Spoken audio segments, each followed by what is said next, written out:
Are you growing your agency or service provider business on the Amazon platform or helping people with the Amazon platform, as I should say? If so, you are definitely in the right spot because you're going to learn how to scale and grow your Amazon agency. You're going to learn how to have the right team and the right systems to get this done, how to delegate effectively so it's not just all falling on your shoulders, as well as some mistakes to avoid. And that's what we see happening a lot that prevents people from getting that growth they want is they might be good at sales, they might be good at getting referrals, but they're having trouble retaining clients or just doing everything themselves. And so it's almost like they dread the idea of taking on another client because who's going to do the work? Well, we're going to help you figure all that out. We'll just get into the meat and potatoes here, letting folks learn more about how they can employ some of what we've learned works into their own agency and service provider businesses. The very first thing for us to kind of dive into here, and what I really want to touch on today when it comes to overall structure within an agency,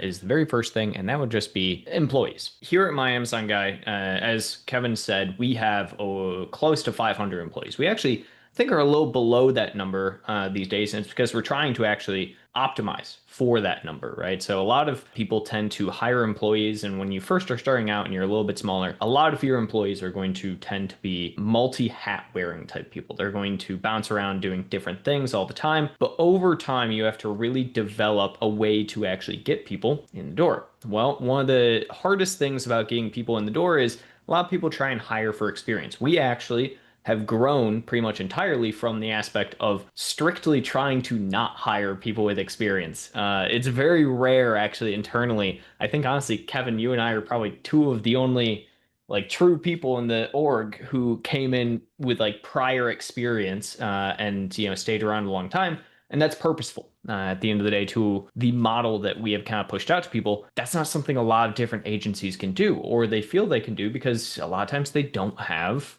the resources. They don't know how to train these people. Well, the good part about that is, we tend to be able to kind of share that information. So one of the major things, something as simple as onboarding people. So we actually share across the board our entire structure onboarding employees. And this is very crucial because in my opinion, 9 times out of 10, the time in which you are most likely to lose a new hire is during onboarding. If you do not have a fluid structure for your onboarding, you don't have a checklist in place of what they should do, what they need to understand and learn within the business, they're going to flake out very, very quickly. And that's because people get overwhelmed very, very quickly if they don't have some kind of new structure in place. And so one of the big things is we have this, and we actually have built out a very, very rigid structure for our HR processes around new employees, both experience, but more so, again, the aspect that we're hiring people without experience who don't know what they don't know, right? And so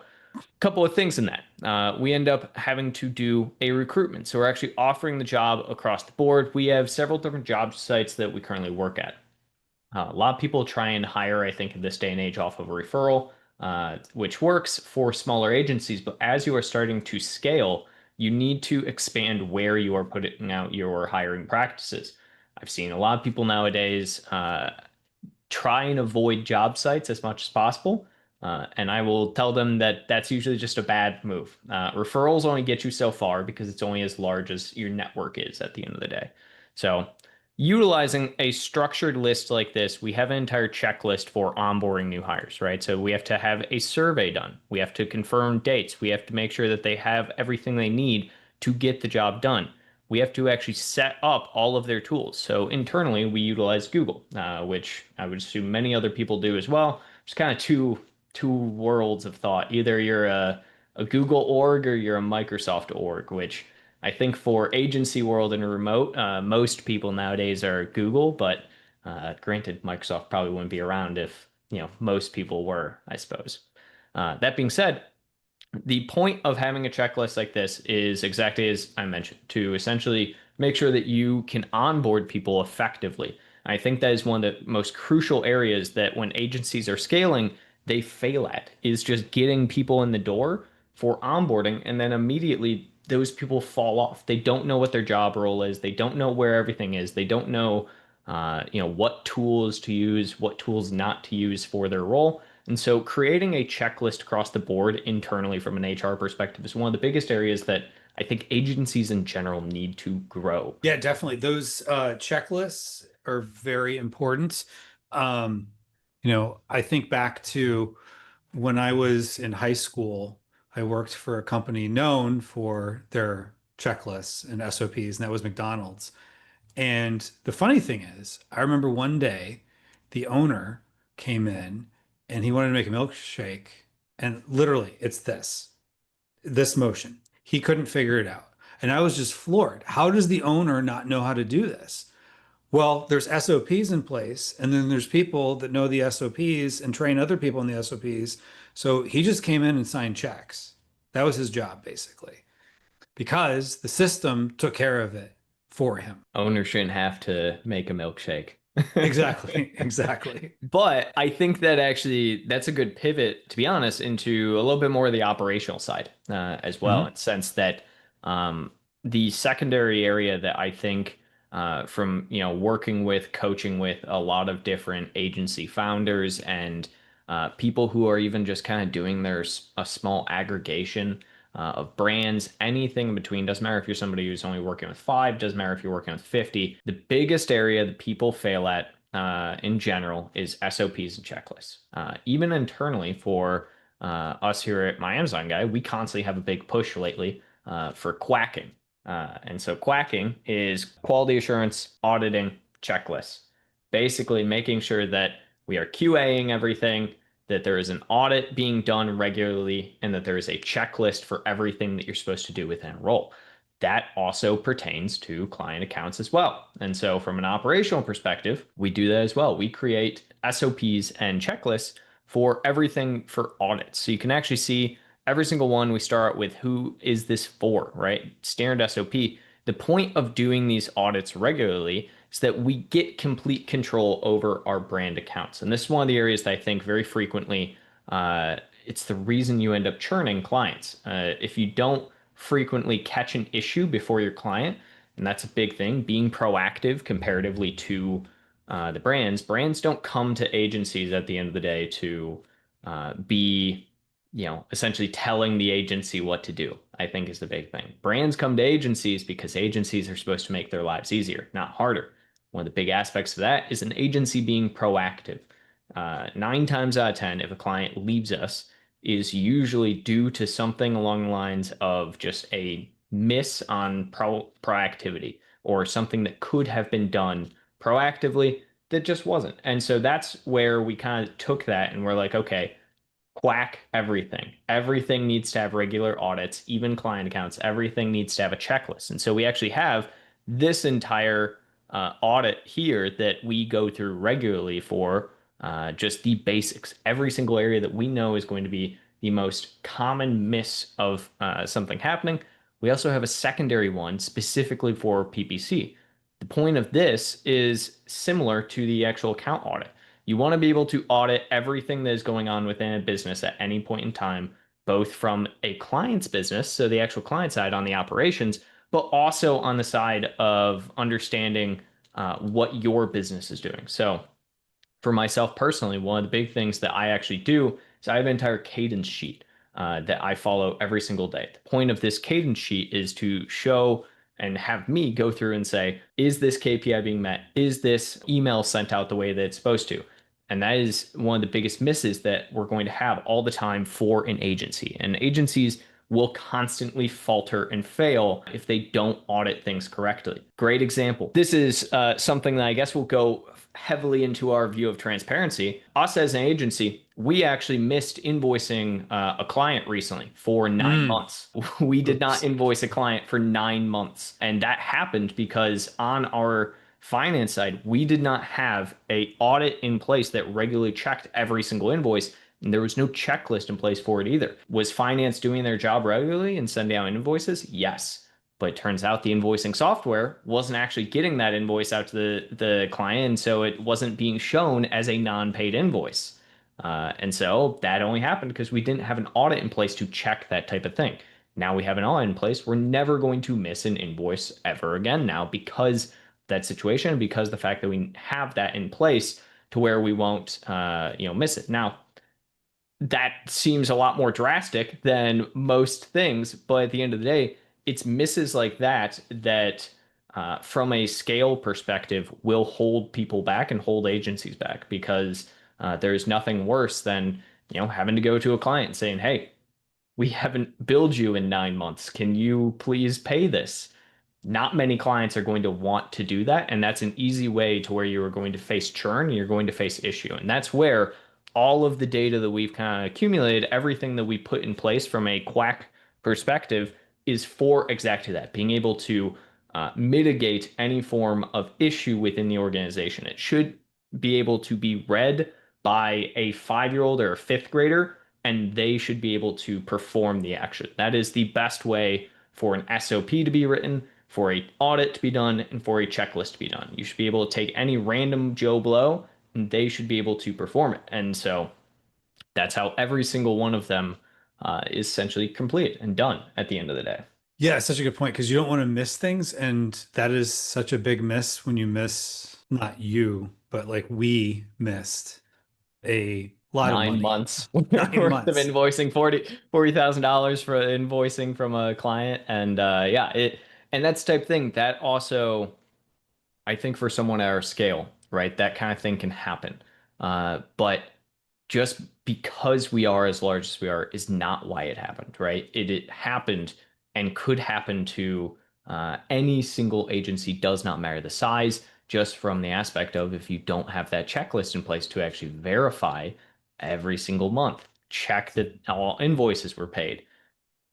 What are you doing, right? It means you don't actually know. Because if you miss something like that, that could be a big thing. Now, that could also happen to a smaller agency too. So, that'd be a big hit. You think you're making this amount of money, you're like, my bank account's not as big as I thought it was going to be. That might be a reason why. And yeah, and so auditing, I think, is the biggest aspect at the end of the day. So one of the big things that we tend to do, and I take probably, I want to say at least 1 or 2 coaching calls a month from other agencies, right? And the most common thing that I see as an issue amongst other agencies is internally how to, as a agency founder or as the CEO or anyone at a high level in the agency, how do you step back? How do you step back and how do you try and actually make your agency grow without you, right? And I think that's one of the hardest aspects of, you're going to have your hand in the cookie jar at all times. But something I constantly push, and it's actually our core values here, which I'll share to all of these different agency founders, is this idea of multiplying yourself. We have it as an actual core value here at My Amazon Guy. And the purpose behind that is that the second you can teach someone to do something extremely effectively and easily, that person now has the ability to also teach another person, which is multiplying. And that's why 1 + 1 = 3, essentially, is our kind of thought behind it. And so creating a series of SOPs and creating a series of audits and checklists makes it so that no matter what, multiplying yourself is extremely easy. Now, can you multiply someone's personality, and can you multiply their ability to do things? No. That also comes back down to the people issue and being able to onboard and hire the right type of people at the end of the day, which we actually use a system called Culture Index to actually go over. And Culture Index shows, essentially, it's a personality assessment. It shows what people are like. It's extremely accurate from everything that I've seen. And it's because you can't just take someone who really loves to just do data and input and give them SOPs and audits and expect them to multiply into somebody who's a sales rep, right? Those two things don't tend to go hand in hand. And so instead, the big thing that you need to focus on at the end of the day is hiring the right people, then implementing SOPs and checklists, handing those SOPs and checklists to somebody who is the right type of person to be doing that role, and your business will automate itself, essentially. And that's the big thing that I think a lot agency founders, a lot of people within e-commerce in general, just tend to fail at, is this idea of being able to hire correctly, onboard correctly, and have all of the proper procedures in place for that employee to be successful. Hiring an employee who is a top-notch, employee only goes as far as your checklists and SOPs are, just from that aspect. Awesome. All right. So now we've got the team in place. We've got the systems in place to make sure the team is set up for success. How do we then make sure the team is set up not just for success internally, but that they're able to deliver great results for clients? Yeah, I think the big aspect comes down to training for that, right? So we hire the right people. They have everything they need. How do you make sure that that person is still doing everything at the end of the day? How do you know that they have, the knowledge to make sense? And that's one of the big aspects where essentially well, we planned for that. So one of the things that we actually have developed internally, and we've actually kind of shared this externally quite a few times as well. So we call it the Brand Strategist Playbook. This is essentially a playbook that goes over every type of strategy, goes over every single little aspect on Amazon that you can imagine, from advertising, pricing, profit promos, merchandising, every type of strategy you can imagine we add in here. And it's not just every strategy you can imagine. A big thing in here as well is the ability for when you should be doing these strategies, right? And each one of these strategies, we have a task in place on every single one of our client boards that goes over and says, when is the last time you have done this? And you can actually see as well here, we have each one of these sections for our creative, for our pricing. What do each one of these do? What do each of these strategies? And each one of these contains all of the different strategies with resources for each one of our brand managers or even director to come in and very quickly say, this is something that we're not currently doing on an account. Every account on Amazon is unique in its own way, but the strategies to be able to grow accounts on platforms are all the same at the end of the day. We're coming up with new strategies all the time, but every single time we do, we throw it in this. And the reason we throw it in this is it gives one warehouse of just strategic information that we can then take and pivot onto any client account that comes through.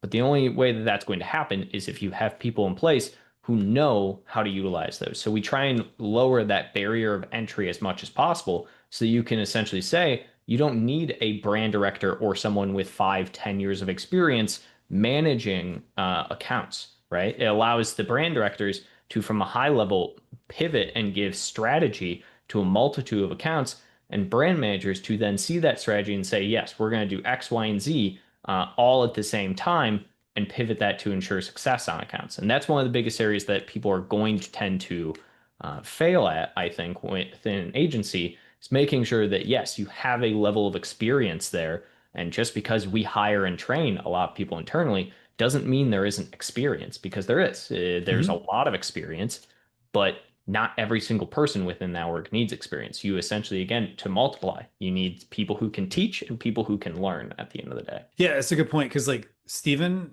isn't reviewing every account like, hey, what are we doing with this person? Da, da, da. It's we have the strategy playbook, which people just know like, okay, these are the ones that are going to have the highest impact. These are going to be less of an impact, but still, medium impact. So focus on the highest impact activities where they need help the most, whether it's PPC, SEO, catalog, whatever. And then to the client, they see, oh, okay, they're doing all these things for me. Again, this is what we did. This is what we'll do. So it's constantly, the client always has something to look forward to. Yeah, I think a really big part within that of essentially looking at when to pivot those strategies and how to really track all that also comes down to project management, right? So every single one of the teams that we have set up has a project manager on it, and their entire goal is to make sure that everything is going as smoothly as possible on the accounts that they are managing under their brand manager.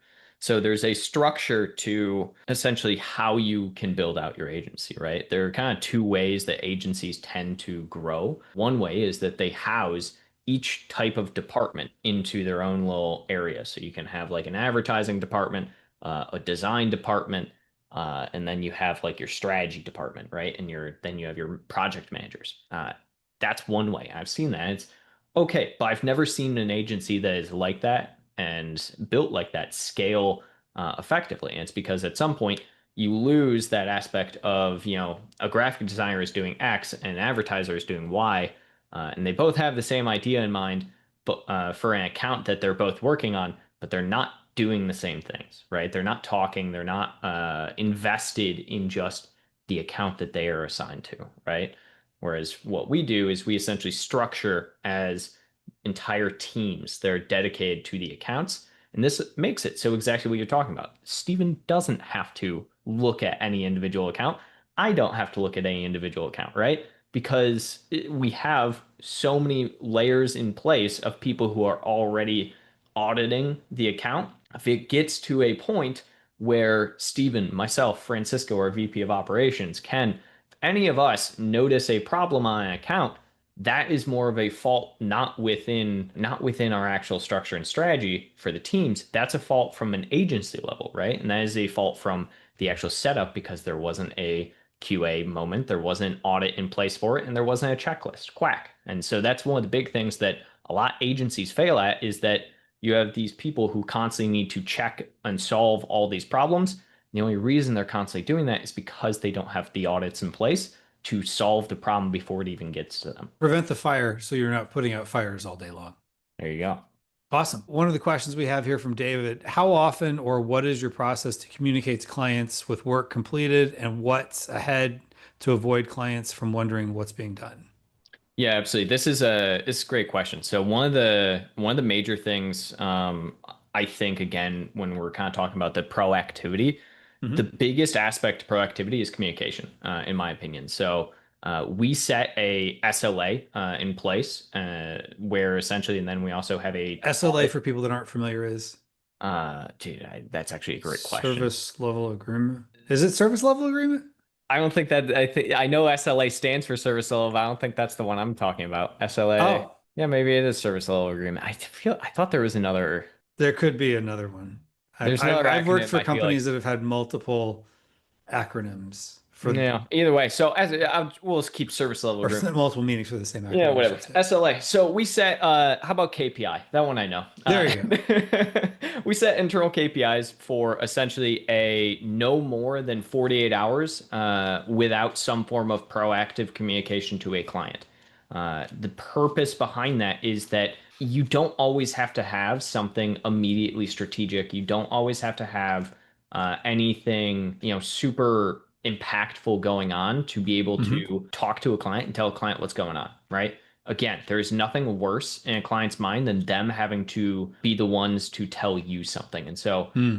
we always, always, always have at the very latest KPI, 48 hours communication. We try and get that down. Right now, I think our average time is about 1.16 days in between communications. So, and that's across all 400 clients. We have some clients we're talking to every couple hours during the day. We have other clients we're talking to, like I said, every day and a half or so. And so that's a big, big thing that we have internally and that we track. And you're probably wondering, okay, so how do you actually keep track of that? Well, we're a very kind of, no code, low code environment here. And so one of the big things that we do essentially, we have a CRM. And so we just track within our CRM when is the last time communication happened between a client, and we ensure that all of that is done. And that's one of the things that, for instance, brand directors being a little bit higher have to track for their brand managers. And same thing for Francisco, our VP. He sits down and he looks at that at least once a week because that's part of his checklist once a week is essentially making sure that communication to clients is happening. If it's not, it has to solve what is the reason we're not communicating proactively. Yeah, because you don't want a client who's been not communicated with for weeks and was like, what's going on here? What am I paying you guys to do? Nothing worse than a client being upset and a client churning from an organization because they feel like work isn't being done when it is being done. Right, exactly. Because if they don't know, they're just going to wonder. And usually when people wonder, they wonder and they include the worst case scenarios. They always think it's going to be the worst. Never the best. Yes. Nobody's ever going to assume that the best case scenario of your work being done. Exactly, exactly. So don't let them wonder. That's a very good point. All right, Barry's asks, how do you get clients without a portfolio? So I'm imagining this is probably more design related. Yeah, I mean it could be. I mean in general as well, if you let's say you're just starting out, right? Hmm. You are your own person. You are not, you don't have a ton of clients that you're working with. You're trying to figure out, hey, let's say you've been a seller for years and you're trying to pivot into doing agency work, right? And doing work for clients and whatnot. Okay, so how do you get your first clients? Well, a couple of different ways. I mean, if you want to do, you can do a pound to the ground kind of technique at the end of the day. Get on LinkedIn, start finding people, comment on everything. Number one way, and honestly, to get people to sell to is going to be content. So Mm. we built my Amazon guy off of pretty much strictly inbound from our content, from our YouTube channel, from LinkedIn. It wasn't until about a year and a half, 2 years ago, that we started actually doing outbound work through cold calling and whatnot. We did a lot of BDR videos for the last couple of years, and that is a lot of work for a single person to do.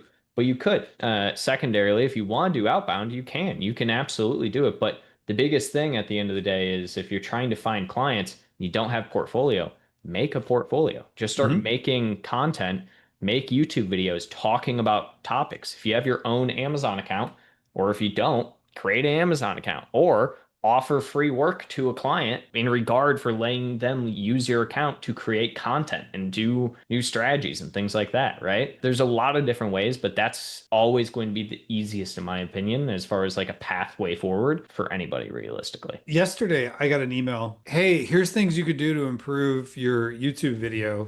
And it was somebody actually made some edits. Yeah. I didn't agree with the edits he made, but at least he's trying, he's hustling. Now, that's a lot more work to edit a video than if you took their main image and tweaked a couple things and said, hey, here's what I suggest you do. Like, that's a lot more impactful, and they see their actual product and you made some sort of improvement as opposed to just, hey, here's hypotheticals that I could do.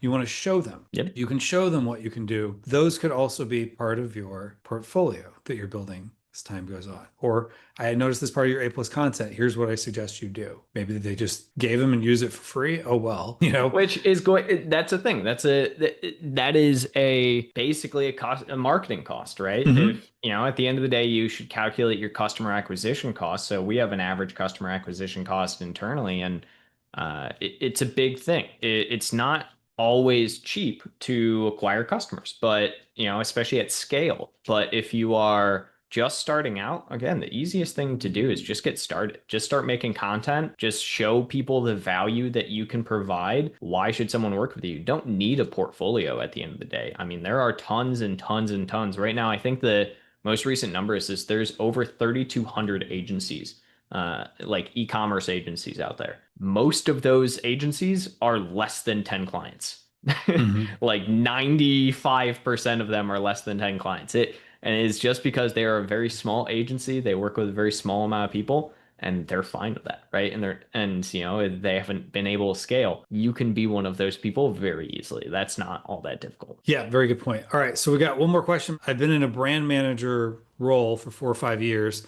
How would it differ in my case with the same strategy? Which I'm assuming this question is about Yeah, how to, pivoting into more yeah, of a pivoting into more, Yeah, I mean, the business especially owner. if you've been a brand manager, you know a lot, right? Like you've had a lot of experience in a lot of different accounts, and you can just start utilizing that experience to make the content. Now, it's not going to differ too much to pivot into agency work. My Amazon guy has spawned probably no less than 10 different agencies from brand managers that we have had that then go and start their own agency. And at times might seem counterintuitive to our, business to create competitors, but it is exactly that. If we want that, right? We want Hmm. people to be able to have that ability at the end of the day, and no different for you. If you're a brand manager and you want to go out there, start making content. Start kind of looking also at how is your current agency acquiring customers. There is a good place to start, right? What kind of people do you want to actually work with? Do you want to do an agency? You can. It's not all that difficult, but you have to have the right processes and structure in place to actually make that happen. Are employees marking they did things on their checklists as they do them daily, or are they doing them like a random Q&A on each account? Or somebody like, so how do we know people did it is Hmm. the So I question. think that's yeah. It's that age-old thing where I think a lot of people think of a checklist, right? And they are like, well, how do you actually know that the person isn't just marking something off on a checklist? And that's, I think, the point of a checklist. And that's accountability at the end of the day. A checklist is not necessarily to actually make sure something is happening. It's the accountability in the essence of if that thing didn't happen, now you can go back and be like, well, you said it happened and know that that is there. So what do you do? Well, we use project management software. We use Asana internally. You can use Asana. You can use Monday.com. You can use Notion, Trello. There's a million of them. Pick your favorite flavor and roll with it, right? set up daily recurring tasks within that, that yes, someone has to go in and they have to click and say, this has been completed. Again, the point of a checklist at the end of the day is to basically do exactly that. It's more so accountability than anything. Checklists don't actually make things get done. People make sure things get done. And at the end of the day, if you start to find errors or you start to find things that a checklist typically covers and that someone should be checking every single day or once a week or once a month, and then you're finding that those errors are still present, one of two things is happening. Either one, the checklist, you don't have a checklist that covers that error, or two, the person isn't doing it. And that's where the accountability piece comes into play. You can always have, checklists for your employees, you can always have tasks for them, but you still have to, the employee still has to actually do the task at the end of the day. The checklist is just there for accountability and a reminder, basically. Checklist reminds people what to do. At the end of the day, like pilots take off every day. They know how to fly the plane, but they still review checklists to make sure they don't miss an important step. Like, oh, we forgot to turn the fuel on. That's kind of important. That would be a little bit more than just an important step, I think. If I Yes. if I find out I'm on a plane next month to accelerate. If I find out that my pilot didn't turn the fuel line on, we got some problems. Yeah, exactly, exactly. I remember one time going to an air show, and my kids were smaller, and there was like I don't know, one of those big army helicopters, and the kids were sitting in the cockpit and they're just like playing with buttons. I'm like, no, no, don't touch it. And the pilot was like, oh, don't worry about that. We have a checklist to make sure everything's in the right spot beforehand. So, There you go. it's all about that. We have a couple other comments here as well. David says SOP library is totally worth it, by the way. Theo says Steven is the Mr. Beast of Amazon. He kind of is. You know? There's Kinda. no exploding Lamborghinis, but outside of that, yes, he is kind of like the Not yet, Mr. at Beast. least. Not yet. Maybe we'll start seeing I don't that. know. That sounds like a great marketing video. I'm I don't surprised. know if we have it in the budget, but Very true. Very true. I mean, he does make good money, but we did have a question from Jay Hayward asks, can you repeat how much he makes? Sorry, I missed it. No, no, it's about $7 or $8 million. So it's close to $20 million in revenue and around 40%. Not Yeah, I actually I can touch on this a little bit further even. So sure. one of the big things within the agency space and talking to so many agency owners and executives and having been in this space for so many years, I will tell you firsthand, Jay, that uh, honestly, profitability of agencies is probably one of their largest problems with scale. One of the things that has led us to be basically one of the largest single person owned agencies in the entire world is the fact that we have cared about profitability as we scaled. A lot of agencies don't pay attention to that bottom line profitability. And before you know it, they've scaled, sure, to 100, 200 clients. They're not making any money. I mean, how many different times have we seen aggregators like Thrasio and all these other ones go out of business because they just are throwing money at things and not actually scalable. For us, we have always paid extreme attention to that. Most agencies make between a 5 and 12% profit margin typically, which is super low. We on any given month are typically between 35 and 40%. Last month was a great month, for instance, and it's one of the things that, as an agency, owner, and as someone you in the agency space, you have to over time make sure you know your numbers at all times. Make sure you are actually invested in that profit, so you have that cash flow to be able to scale, to be able to do things and make quick hires and make marketing campaigns blowing up Lamborghinis, I guess, if you want to. Right, exactly. Exactly. All right. So the next question we have is from someone else, which if you have questions, feel free to drop them into the chat and we'll answer your question. But we'll close it out here relatively soon. But our next question here comes from David, who says, what are the main factors or SOP for vetting a potential client and their scalability? So how do we decide which clients to take on? Um, it, We don't. I mean, you develop your ICP, which for those that are uninitiated, ICP, ideal customer profile. And so you essentially develop your ICP. Like, who do you want to work with, right? For us, the perfect ICP for us is basically brands doing between 500,000 to 2.5 million a year with usually under 10 employees. Like, that's kind of perfect realm for us as far as the average customer profile. Now, that being said, we work with everything from, single person brand operators all the way up to, enterprise level brands. So you can extend past that, but the big thing at the end of the day is making sure you can actually do something on the brand, right? There's no point in working with a brand that you can't really do anything. So we, for instance, get people coming in all the time who are like drop shippers. Not going to work with a drop shipper. We just denied one guy today from that. We get people who do like Kindle Direct Publishing books. We don't do anything with that because you can't really do anything with it, right? That's the big thing. We work with people that we know we can actually work with and do something with, and primarily brand owners. Now, if you want to get really niche, there are entire agencies out there that will only work with one type of product or one product category, and they focus and hone in on that product category. They know it better than anyone, and so you can do that, but you just need to start with your ideal customer profile. Like, who do you want to work with? What, encompasses them, and then go from there. Yeah, and I see that sometimes too, where there's some agencies that like it's almost like working with them is like they feel like it's like getting into Harvard or something. Like they make it too selective, and it's like, are they doing that just because they don't have the right internal processes in order to retain clients, that they feel like they will only take on clients that they feel that they can retain? That's the thing. I've always wondered that as well. There are agencies out there that I know for a fact are really, really strict on who they bring in, simply because they want to be able to claim like a 98% retention rate on clients, right? And so they'll only work with clients who have like X amount of marketing budget and, all these different things. And when you look at it, it seems on the surface like it seems like, yeah, that makes a lot of sense, everything.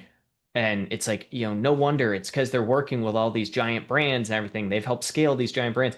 The reality is, it's like, oh no, they're only choosing people who have, the ability to blow $100,000 in marketing budget because they know for a fact if somebody has that budget, they can probably scale them fairly easily, right? And so it's tricky at the end of the day, I think is the big thing. And so, but if you only want to work with people who have a 100K budget to blow and won't care about it, do that, right? I think some of the easiest to scale brands are those that are willing to just blow money and whatnot. But there are also ones where I'm just like, I'm not going to touch that because it's like, it's not going to go anywhere, so to speak. Yeah, that's a good point. Like if you can provide results, focus on who you can provide results for and focus your marketing message on those people. And if there's people you know you can't help, like the KDP sellers and books and things like that, then just tell them politely, we're not the ones for you, but don't make it too hard for people that might be your right potential customer because they're not bringing in enough revenue. At the end of the day, does it really matter if you're able to provide them results and they're happy and they're willing to pay it? I mean, that's the thing. We have some clients who they don't scale. They don't grow because they have a super niche product that just the market cap size on the product is $100,000 a month for the entirety of the market for their product. And it's like, okay, we've now captured 25% of that market over the course of a year and a half, and there's not much else room to capture anything else from it. And it's like, but as long as they stay at that 25%, they're like, yeah, we're good. We're happy. That's what matters. Ask your client what they want, give it to them, and then ask them again, did you get what you wanted? It's that simple to keeping and retaining clients at the end of the day. Yeah, and that is something Steven says internally quite a bit is ask the client what they want and give it to them. Not we decide for you what you want and the criteria of whether or not you're going to be able to be happy. We'll tell you if you're happy or not. That is kind of a strange thing that some agencies do. Starting an agency is really, really, really, really easy. Actually, I'm pretty sure that like a monkey could probably do it. Scaling an agency is really, really, really, really hard.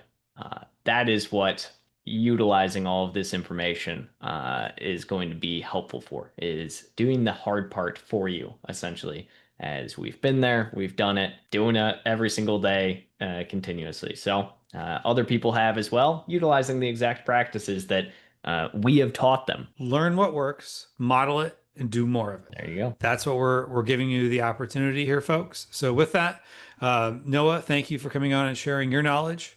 And everyone who's watching, thank you for being here. Yeah. Thank you, everybody. See ya. All right, welcome everybody. We're going to be talking about Amazon PPC and helping you maximize your results without going absolutely bonkers, because it can be crazy under the hood, as we were just talking about before we got started here. So my name is Kevin Sanderson. I am the marketing and partnerships guy here at My Amazon Guy, and I'm joined by three of the best in the industry. Today, you're going to learn a few things, including some of the top PPC strategies as shared by our experts here. You're going to learn what is working now and some mistakes to avoid. We're going to talk a little bit about what's working now. One of the things I just wanted to highlight is we did a recent analysis here at MAG of our clients' ad spend. And the numbers we came up with were sponsored products was roughly 89% of the spend, sponsored brands was 9%, and sponsored display was 2%. So what I wanted to do is kick off to our guests and say, what are your thoughts on that spend allocation? Do you spend more or less on brands and display than what we have here? I commented on the LinkedIn post. I'm on the exact same boat. I think 85-90% should be sponsored products. They are the highest converting.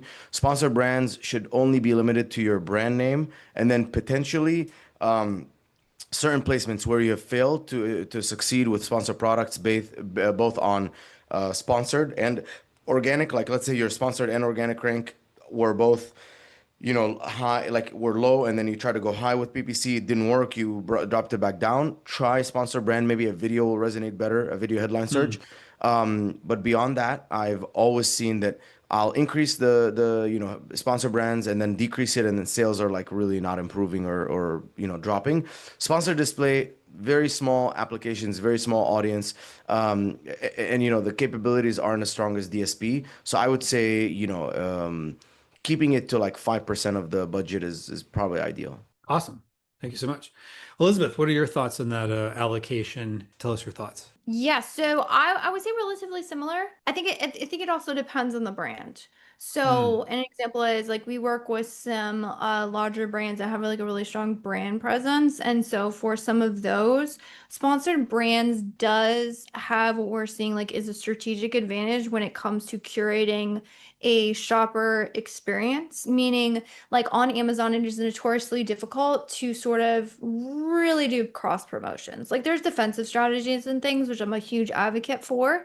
However, what we've seen is that sponsored brands, if you direct those to a sub page, can be really useful. And then there's also ways that we track average order value if driving to a store page versus individual landing page or like the listing. And we've actually seen, again, it depends, you definitely want to test it, but we have seen some advantages if you drive to like a sub page. And I will let you know, video headline ads are crushing it right now. So I would say we might be in certain our brands a little bit more skewed towards sponsor brands, but to be honest, in most of like private label brands, I would say this is probably quite accurate. And sponsor display ads, in our experience, similar to Mina, it's like they're kind of a bit of a hit or miss. So what I tell everyone is like, hey, test it. If you can get crazy profitable traffic, heck yes, run them. Be very, very, very careful of VCPMs. So if you know how to optimize those for the cost per click metrics, you can still run those. Sometimes you can get lower cost per click stuff for that. Generally speaking, if you don't know how to actually pull the data that's going to tell you click-based attribution, like just stay far away, far, far, far away. So I would say if you pulled off the rough averages, it's probably about this, and skewed a little bit more towards sponsor brands and some of our brands. Okay, good deal. Good deal.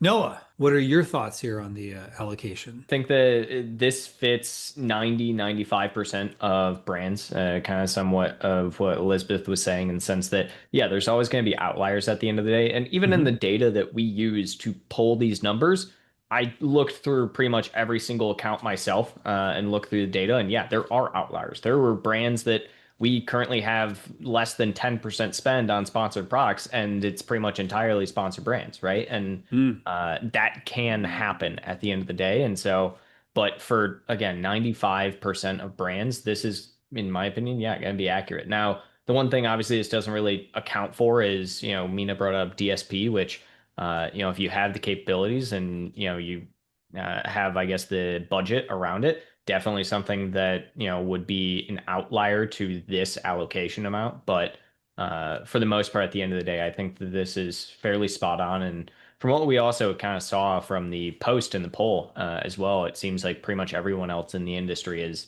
kind of right here with it. So if you're not one of the 5% of brands that can be allocating a little bit more, and I think especially display, the only time that I'm ever really seeing a pretty hefty hand of budget into display is for brands doing, roughly net 5 to 10 million annual on Amazon from a revenue perspective. And that's just simply because they usually have enough of a brand presence both on and off Amazon to where display can actually do something for them. As Elizabeth said, the, number one thing I actually see when people have a lot of display and they're not in that high realm is them basically, I've seen it consistently, of agencies will come in and say, oh yeah, look, your ACoS is super low, but in reality it's just a bunch of VCPM that is driving the ACoS down at the end of the day. Yeah, so that leads us, that's a very good point with VCPM, and there's so many moving pieces with Amazon ads these days. So I think that leads us into our next spot of what are some, whether it be misconceptions or things that just aren't working today. I'll let Elizabeth take this one first. I do want to touch on the VCPMs because Go for it. like I consulted with a brand. They're doing some pretty big numbers, and so like if you're looking at ad console VCPMs, like the numbers between view-based attribution and click-based attribution will be like vastly different. So an example is they literally spent like 20 grand, like they had a huge budget, so like 20 grand for them proportionally wasn't too crazy. But I think they spent over a couple months like 20 grand on sponsored display ads because it was like in ad console. It's like, heck, it's got like a 4% ACoS. Why would you not spend more for that? And when I showed them how to pull a bulk file and look at the click-based attribution, the actual ACoS of that was like 200%, which is like insane. Like you're basically losing money. And you can turn those off and you're not going to look like you'll be fine. So I would say if you don't know how to pull a bulk file and look at the data, which we have a video exactly like, hey, here's how you look at it. Here's how you find the actual numbers. Like you can find them. And as long as you're optimizing based off of click attribution, we still run them. We're just optimizing them correctly, not with what ad console is telling you. And then I think the biggest I don't want to say delusion because maybe somebody here who I respect is going to disagree with me. Misconception?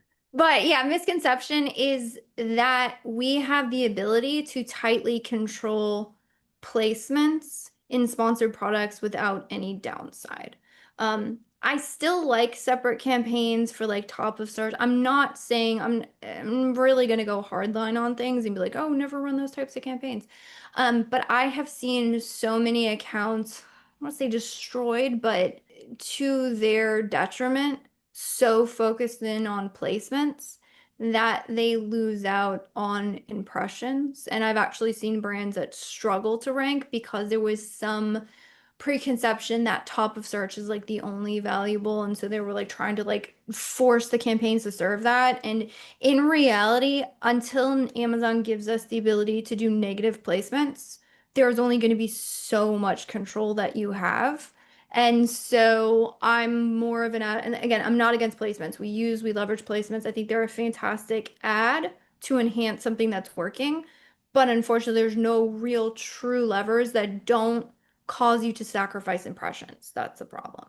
So the whole low bid, go crazy top of search, go crazy, that kind of thing. Again, I'm not against those as supplementary campaigns, but what I've seen is that if you do that, you sacrifice impressions, which, if the goal is driving volume and sales, can actually hurt like overall objectives. Good point. And we just had a interesting comment here that Corey Benson said, I love hearing different philosophies and tactics on sponsored ads. It's fascinating because there is a lot of different ways to think about this. And not everybody on this panel is necessarily going to agree, and that's fine. Now, Elizabeth, one other quick thing. Someone asked, what's VCPM? We probably should have, which I, as the panel moderator, should have mentioned that at the beginning. But can you just real quick for folks explain what VCPM is and why that might Yes. not work? Yeah, so VCPMs are actually, that's how DSP works. It's where a lot of other ad platform works. It means I'm going to pay per 1,000 impressions. I forget why it's VCPM because it's like pay per impression is the thing.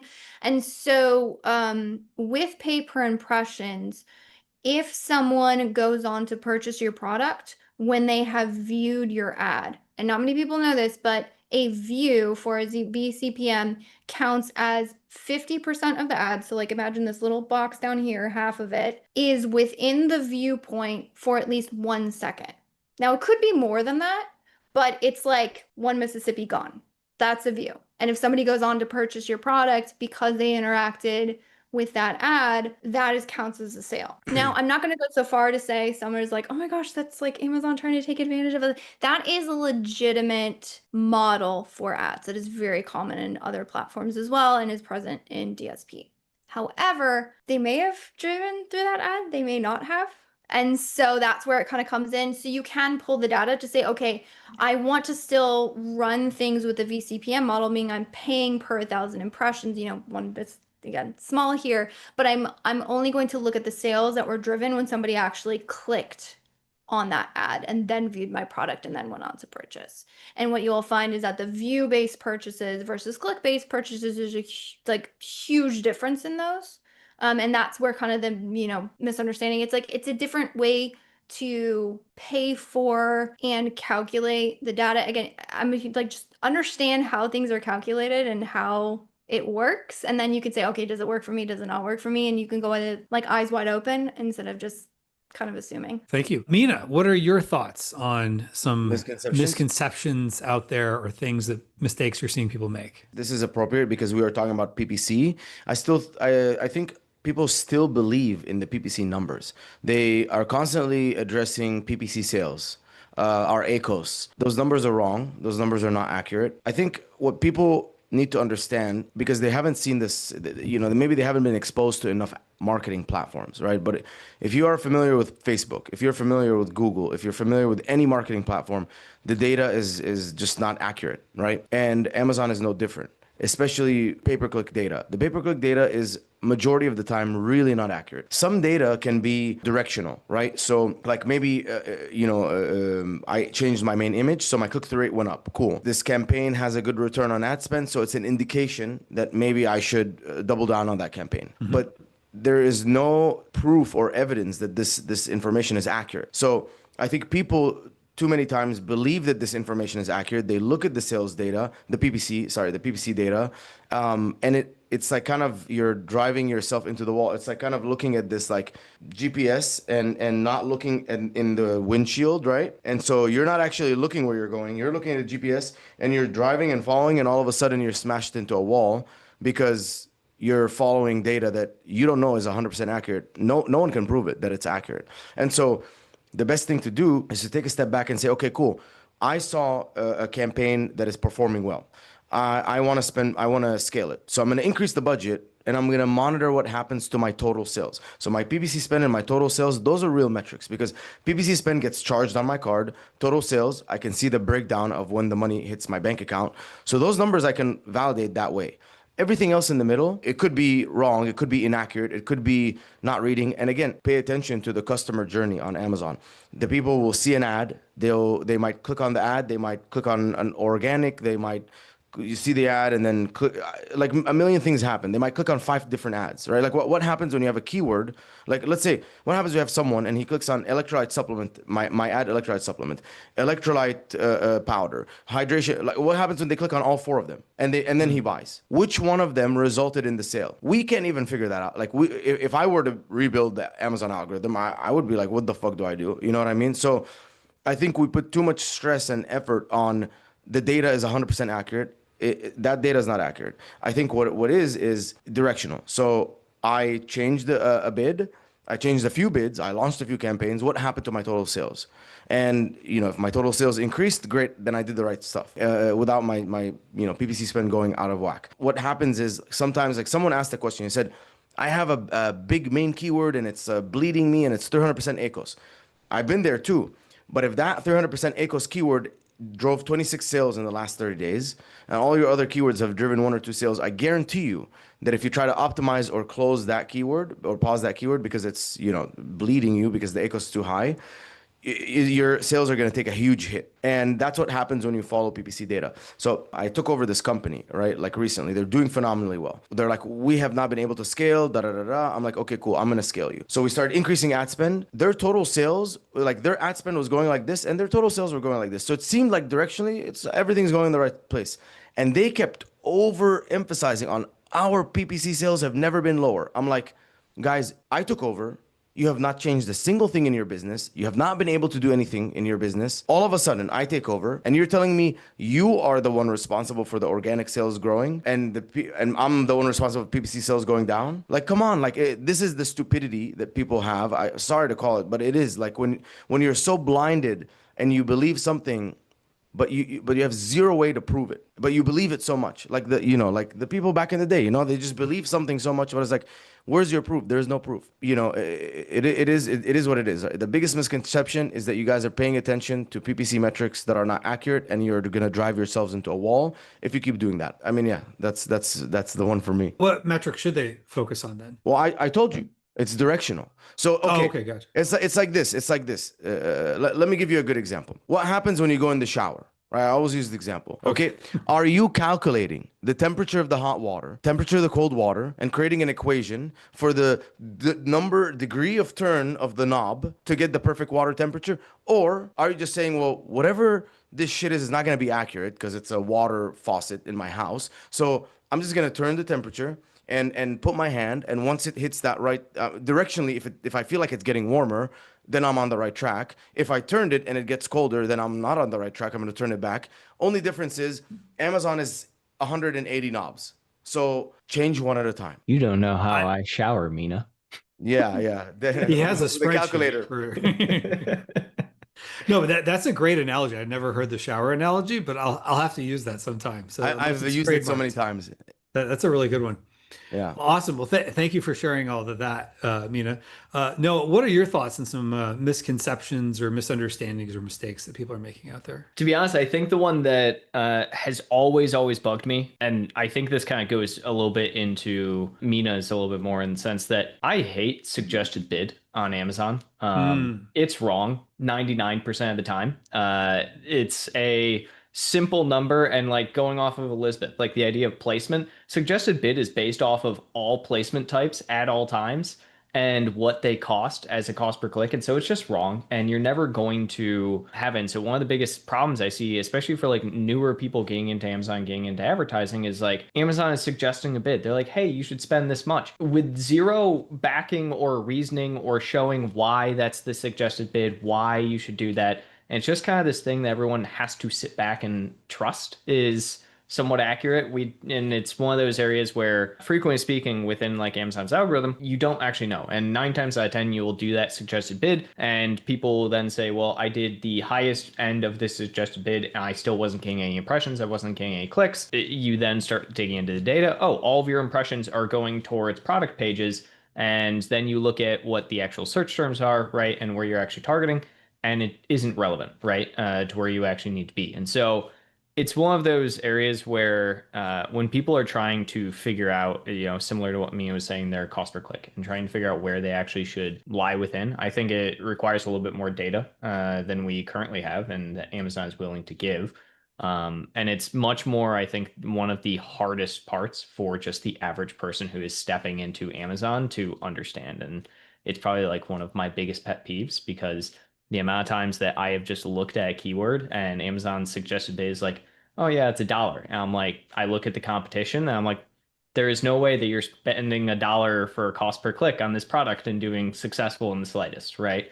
Especially because you have to look at the entire picture. There are 10,000 people or 10,000 products that are sponsored against one keyword, and it's trying to say that the average cost per click is going to be, or suggested, I should say, is going to be $1 for your bid. It's just not. That's not how that works. It's a competition game at the end of the day. You're essentially in a giant warehouse with 10,000 other people, all raising their hand for a placement in the line to have your product shown, and it's just not going to be $1, right? And so I think that's the biggest misconception within advertising, and just one of the most annoying ones and frustrating ones. It's not anything, super fancy, and it's something I think every single person who has ever tried to advertise on Amazon has struggled to understand is, what should my bid be? Like I said on the thing, I get that question at least 10 times a week. What should I bid for this? It's a great question, isn't it?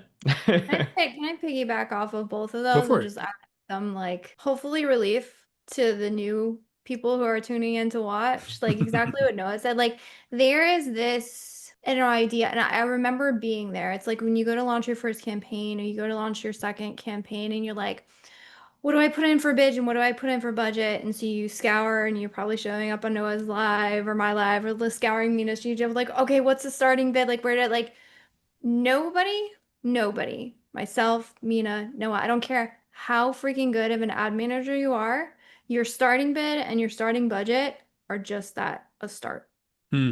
You're entering it and you're testing. And if you're not going back and reevaluating and doing micro tweaks, so I would say if you have the guts to do it, you start high and you work your way back. If you're like, hey, I got a limited budget, I'm terrified. Start low, work your way up. It gets you a start, and then you say, okay, am I getting any impressions? Am I getting anything? No. Crap. Okay, increase it. Nobody's gonna get it right out of the gate, and even if you do get it right, it's gonna move tomorrow. Kind of bounce off that 100%. as well. A thing that we used to do is I used to be really, really into starting off with dynamic up-down bidding because I liked exactly that. The idea that you would much faster figure out what that is supposed to be. For newer sellers, I now pretty much tell everyone dynamic down only for exactly the fact of you will spend way too much money nowadays with how competitive Amazon's PPC is, and the fact that doing up will just push up your ad spend immensely. And I don't trust Amazon to actually have people spend what they should be spending. And so that's another thing. As Elizabeth said, you can always go higher at the end of the day if you need to, but it's really hard to, and Amazon doesn't necessarily want you to go lower all the time. So I 100% agree with Elizabeth. And I think also people need to understand that there is a spend threshold. So basically, you're always buying data. And once you've hit that threshold data, then make a decision. And so it's like, okay, you started $1 bid and your criteria is like, okay, if it doesn't spend that, in a couple of days, I'm going to increase the bid. Cool. But if you're spending, then it's like, okay, up until, my product sells for $30. After the $15th, I'll make a decision. So if you convert before the 15th, you're in good shape. If you haven't converted in the 15th, maybe this is not a good placement for you. Let's drop the bids and see, maybe at a lower position, you have higher buyer intent customers. That's all you can really do. Very good point. And this is somewhat controversial, but I kind of think at the end of the day, it all is basically CPM. We're bidding on clicks, but for every 1,000 views, you're going to get a certain percent of clicks, and they're going to get a certain amount of revenue on Amazon's side. So they're looking at it as there's only an inventory of so many impressions that they can give out to advertisers. And at the end of the day, the algebra is going to lead to whether it be a cost per 1,000 views or revenue per 1,000 views. That's what they're looking at, because if you're selling bottled water and you bid $1,000 per click on the iPhone 14 case to show up your bottle of water, you will not show up your bottle of water, even if you're willing to spend $1,000, because it's just not going to make sense. So they want some sort of relevancy, which I think comes into the 1,000. The best way to improve your PPC is a better click-through rate and better conversion rate. And this, I think the biggest part of the equation most people are missing is PPC does not make sales. It only shows your product to people. That's it. The only thing that a PPC campaign can do is show the product to a person. It cannot make them click, it cannot make them convert. So we're kind of guessing, let me try these different keywords that hypothetically are super relevant to your product. Maybe people are going to be interested in clicking. But, they look in I was just going over Cisco, the brand Cisco with their rep. And I'm like, dude, look at this. It's so ugly. It's so disgusting. Why would anyone buy this? The main image. I'm like, I would never click on this. It looks like it's like a broken piece of, equipment, right? And so a lot of people are like, our PPC is off. I'm like, okay, sure, let's open up your listing. Wow, this is disgusting. Let me show you your competitor. They're 1,000 times better than you. Why should I buy you? I started using this gauge of, you as a client, we cannot talk about PPC until we've established that we have the best looking listing on the market and a product that's like a superior product market fit, which means like someone who's wanting to buy a product to solve a problem. Ours is like a very good solution, up there with the best. And then the price makes sense. Reviews, I'm not gonna dwell on it, right? We all know that we need more reviews. I'm not gonna kind of badger someone for not having enough reviews. It's gonna come, but you can control the other things, right? You can control working harder and doing more R&D to have a superior product than everything on the market. You can work harder to make your list. You can literally in 2 weeks make your listing the most superior listing on the market, right? And I think we just did that with Wonder Fat, the beef tallow thing. And the click-through rate went from, I'm looking at it right now, it was like averaging 0.21 and it went up to 0.49 per click-through rate. CPCs went down, sales, PPC, like not PPC sales, stupid, but total sales went up. PPC spends the same. So everything improved just by improving the click-through rate. Conversion rate's still bad. It's still like 7%, 11%, 8%. So that's the next step. If I can get the conversion rate to go to 20 or 30%, then everything I'm doing with PPC all of a sudden becomes super profitable. And I think that is a big key here, is that those two things, it's literally like you guys are business partners, two business partners. You could be amazing if your business partners, or anything, any sort of partnership. If they suck, like it's not gonna work. So don't focus on PPC and not focus on the other half of it, which is what makes the PPC turn into money. Well, that was all really good takes from all three of you. So thank you for that. We'll go ahead and get into some questions here. So I've got the first question that came up in our Q&As from George or Jorge. I used to always think it was Jorge, but then a guy from Portugal was like, no, we pronounce it George here in Wow. Portuguese. I was like, oh, I learned something new. So anyway, the question is, what's best for a top of search campaign? Super low bids and a crazy high modifier, like a 20-cent bid with 1,000% top of search, adjustments, or regular bids and a small top of search increase. Who would like to go first? I'm gonna say depends on your goal. My personal opinion, I'm going to be very strong on this, is if my goal of the campaign is all I care about is top of search impressions and only top of search impressions, I think that's a stupid goal, personal opinion. Reason being is because my goal is to drive profitable sales. And most of the times, if it's a ranking campaign, I want to drive high volumes of profitable sales. So in that case, a low bid, a high top of search. And again, there's a lot of people out there who do really complicated calculations, which I agree with the mathematics. That's where I'm always like, I can follow your logic tree. I agree with the mathematics. In practice, I haven't seen it work. So if your goal is a ranking campaign and you're saying, hey, how do I get top of search? Because I want to drive volumes and ranking, higher bid, put a smaller placement percentage on that. And that is going to give you really far. I actually did an audit for an account where we were on the call and they were talking about, like, oh, I'm doing all this and we're doing all this and we're going into specific keywords and like, we cannot rank these products. And I'm looking at their products, I'm looking at this, I'm like, everything you're telling me seems correct. Let me take a look at the account. So I got into the account and I said, you're doing low bid, high top of search. That's why you're not driving volume. Switch that. You'll be able to rank, not a problem. So I've seen it in practice where it's like everything else is aligned, but they're so focused on that sort of thing. Is like, if you get so focused on placements, like not focusing on the things that really are really important, which is high volumes of profitable sales. If focusing on placements hurts my main objective, which is actually what matters to the brand, is like, can you get me sales and can you help me drive ranking so I can be profitable? Then I'm gonna be pissed off because I'm gonna look at that stupid placement percentage and I'm gonna see if like, placement percentage just don't convert as well. This like, I agree with you. It sucks. And you're going to stare at it and it's going to be horrible and you're going to want to fix that. But if you try too hard to focus on something, the thing with Amazon advertising is there are certain things that are so obnoxious and yet are completely out of our control. Placement percentages being one of them. There's some levels of control, not super amounts of incremental control. The fact that I can get a lower CPC for the same freaking search term in a broad match pisses me off to no end, and yet it is a factor. There's something I cannot control.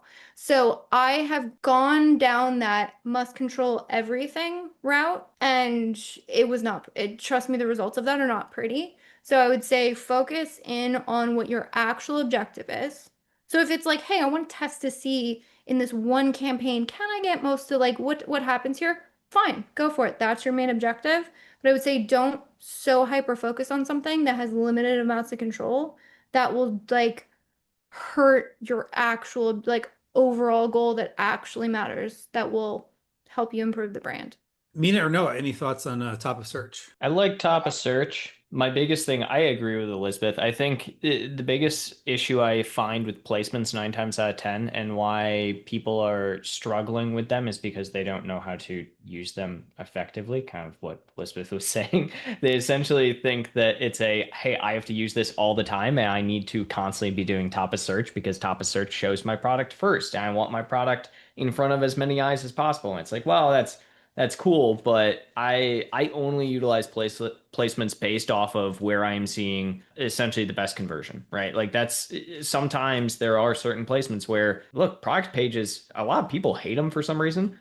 I find product pages to have so often such a better converting measure a lot of times than depending on what you're actually targeting, than top of search ever would give the same exact target, right? And again, I think it comes back to what I was talking about earlier with number of competitors within a specific target. At the end of the day, if you're not seeing the conversions, right? If you're not actually seeing anything from it, it does not matter how many people look at your product and how often it's on top search, how often it's getting clicked on. All of those factors really just don't matter. What matters is just get sales, right? And so it's one of the things I think people probably overutilize placements a little more often than they should. I love it in the sense of being able to just kind of keep a more controlled bid volume. And again, it's like the only thing that we really can do to get like really granular with things. But yeah, I do think that top of search placement is probably a little overblown at the end of the day. People love to be like, well, my product isn't showing up rank 1 for, this sponsored keyword. And it's like, well, it doesn't have to get sales. Rest of search and product pages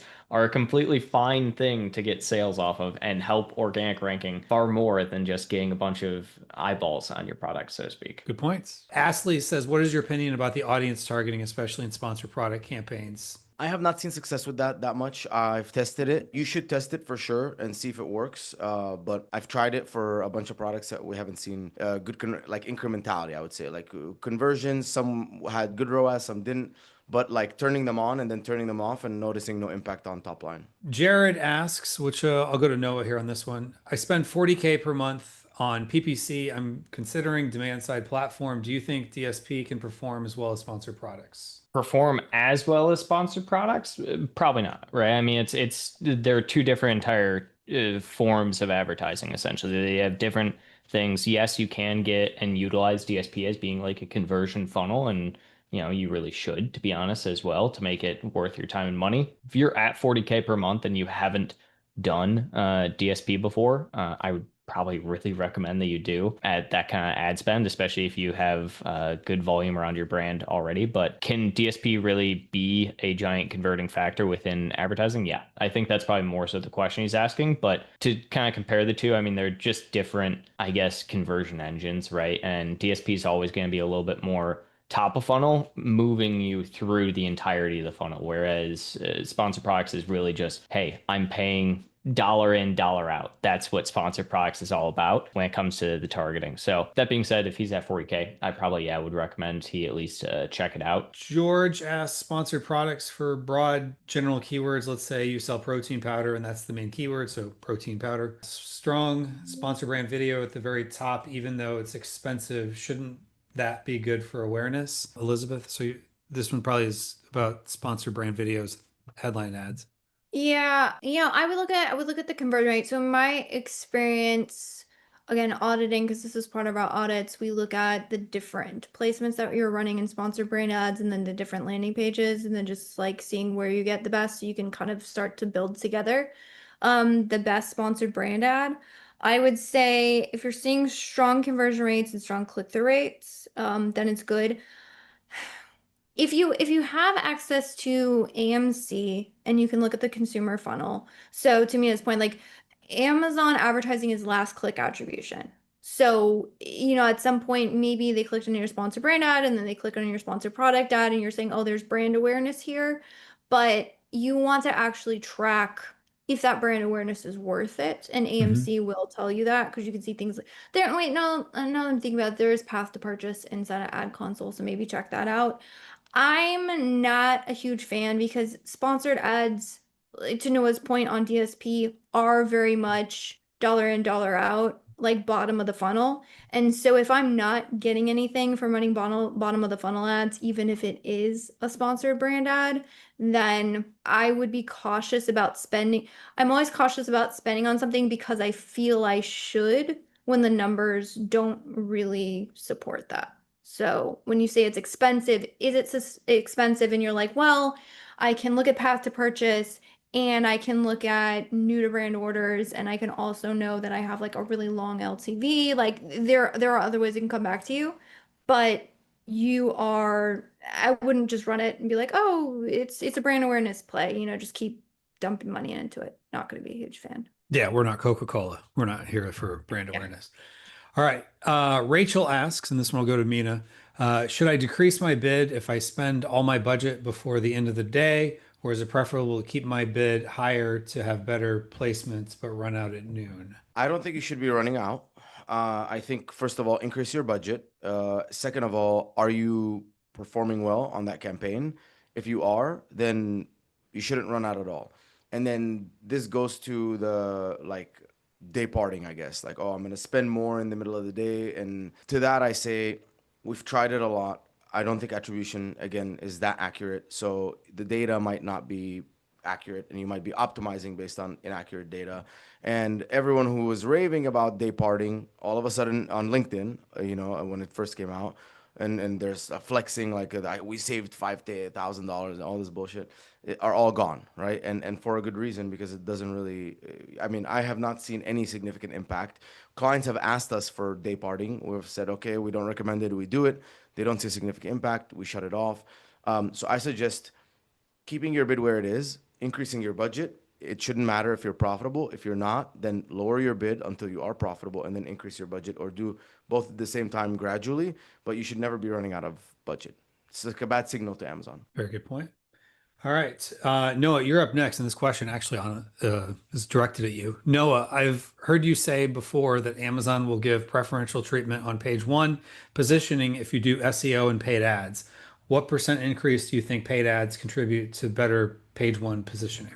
Yeah, I think mostly whenever I'm talking about that, it's the idea of exactly what I was kind of saying earlier. You're ranking organically, right?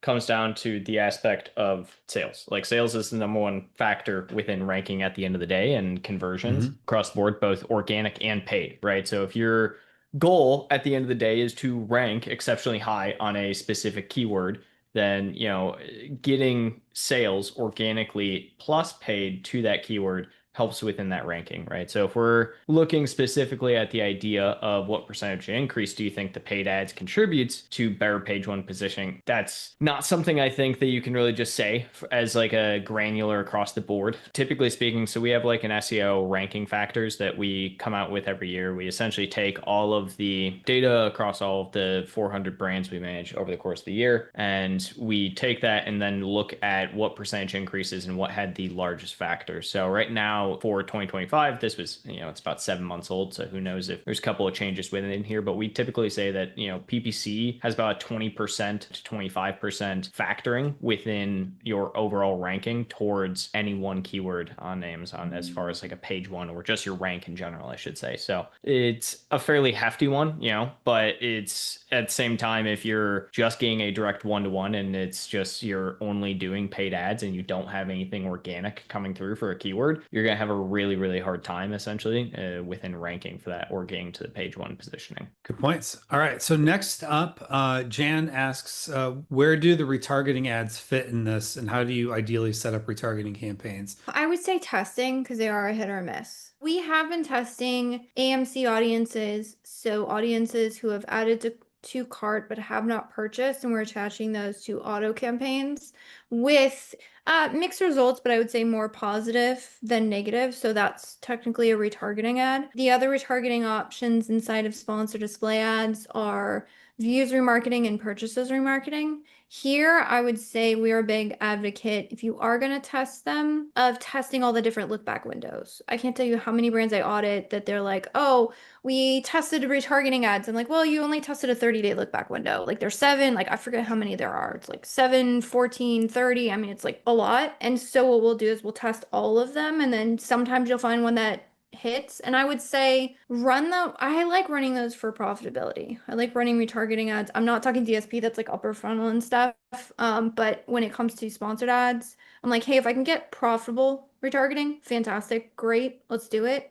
If I can't run them profitably, it's not going to be as incremental. So I don't like losing money on retargeting. At the end of the day, we're here to make money. So figure out what works and do more of it. Don't just do things just because other people are talking about it. All right. So next up. Somebody asked about video headline ads. I can just tell you how to set those Yeah, up. go ahead and do that while I'm sorting through the chat. Video headline ads, it's basically just a headline, but it's the video shows instead of the image.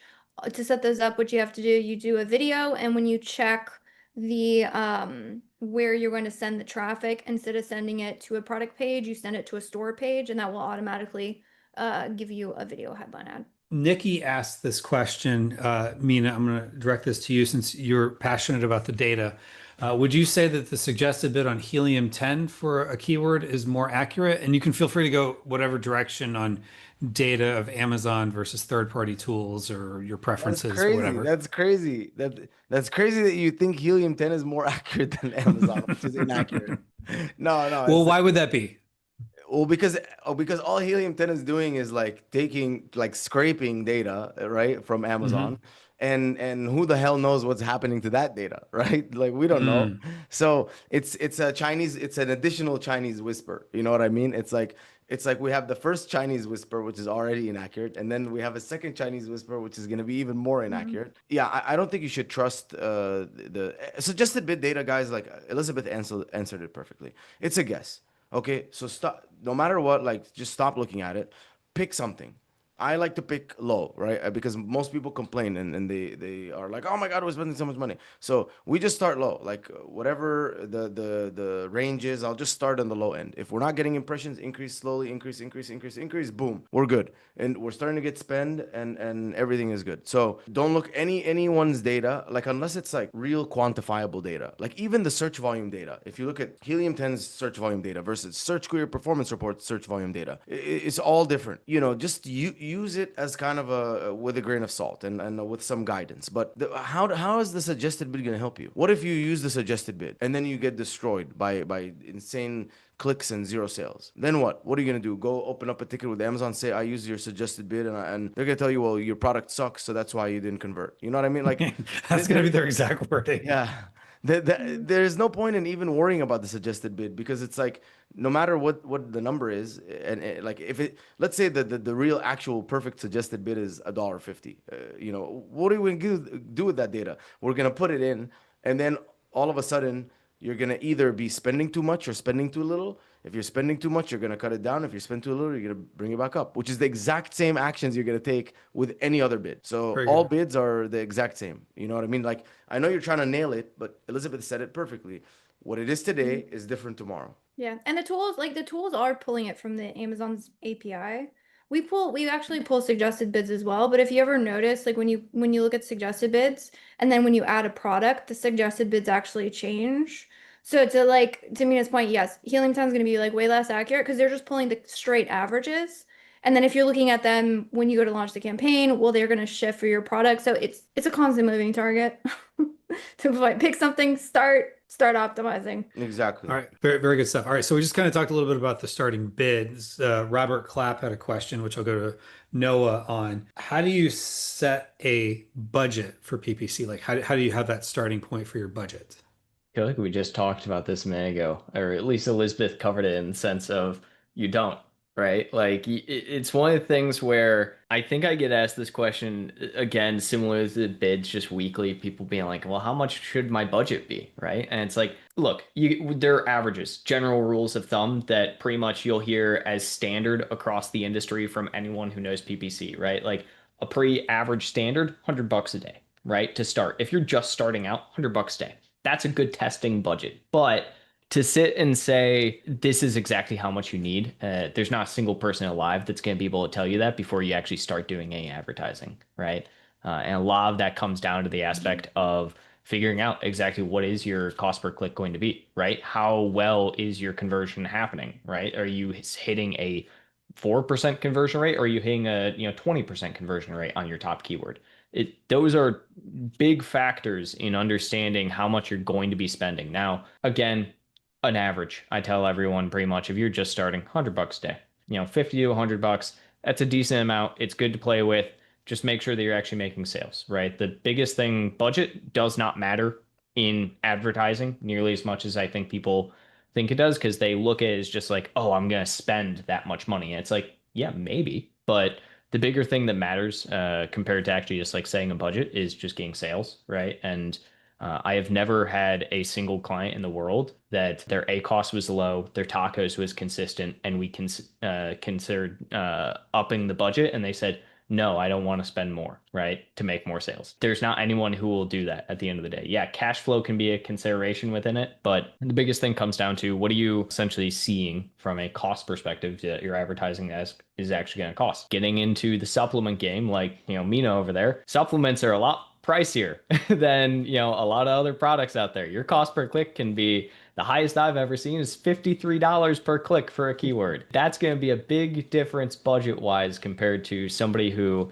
has an average of 25 cents per click for their top relevance keyword. All right, so next up we'll go to Elizabeth. Someone asked the question, what do you suggest as a strategy to get more sales for products in a small niche with very limited keywords? They're saying they only have 5 keywords with between 1,000 and 6,000 searches. Or is that a number that you would actually focus on No, if they're only finding 5 yeah, I'll keywords? let you know. In my experience, with all of my experience, those are some of the most difficult categories to advertise in. Because what typically happens is because you have very limited amounts of, concentration of search, everyone is going after those keywords. So typically cost per clicks are crazy. Um, you can try, I would say branch out. Sometimes you can do product targeting. Sometimes you can find like adjacent keywords. It depends on the product. So if it's like a giftable product, right? Sometimes you can find, like other markets that you can squeeze into. Sometimes you just can't. That is actually one thing.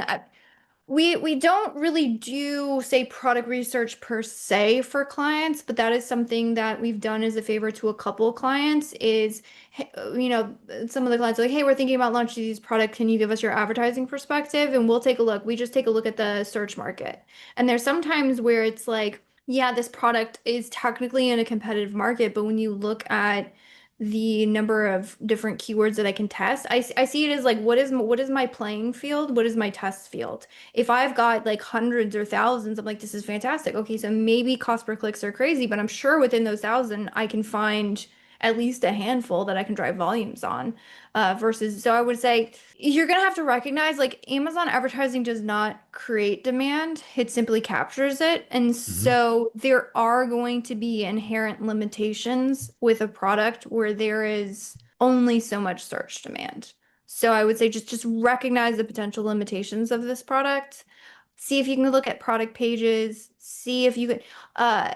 Video ads are a really great way to see if you can branch into other markets because you can showcase the product a little bit better than, say, like a regular sponsored product ad. So sometimes if you're trying to go broader, video can be a good way to test the waters. It's just going to be a lot of testing of things and realize that a lot of those tests are probably going to fail because you're kind of getting outside of the realm of where the product naturally sits.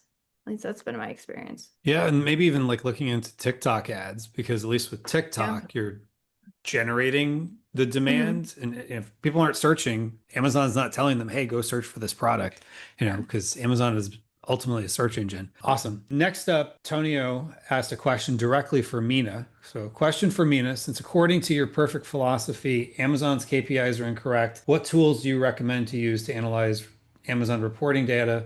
Google Excel spreadsheet, or are there other tools you think are excellent for analysis, such as the ones that also allow you to see the cost per acquisition? Yeah, I use Myro Profit. We custom developed it. So we took the software. I used to have it all in a Google Sheet, and then I told him, "Can you make this into an actual software that pulls in real time?" The reason I like it is because you can see everything all in one place, and you can see like how the ad spend has changed, how the total sales have changed, how the click-through rate, conversion rate has changed. And again, you could see if you are keeping a good enough log, you can make changes and then notice the trend on spend, sales, and profits.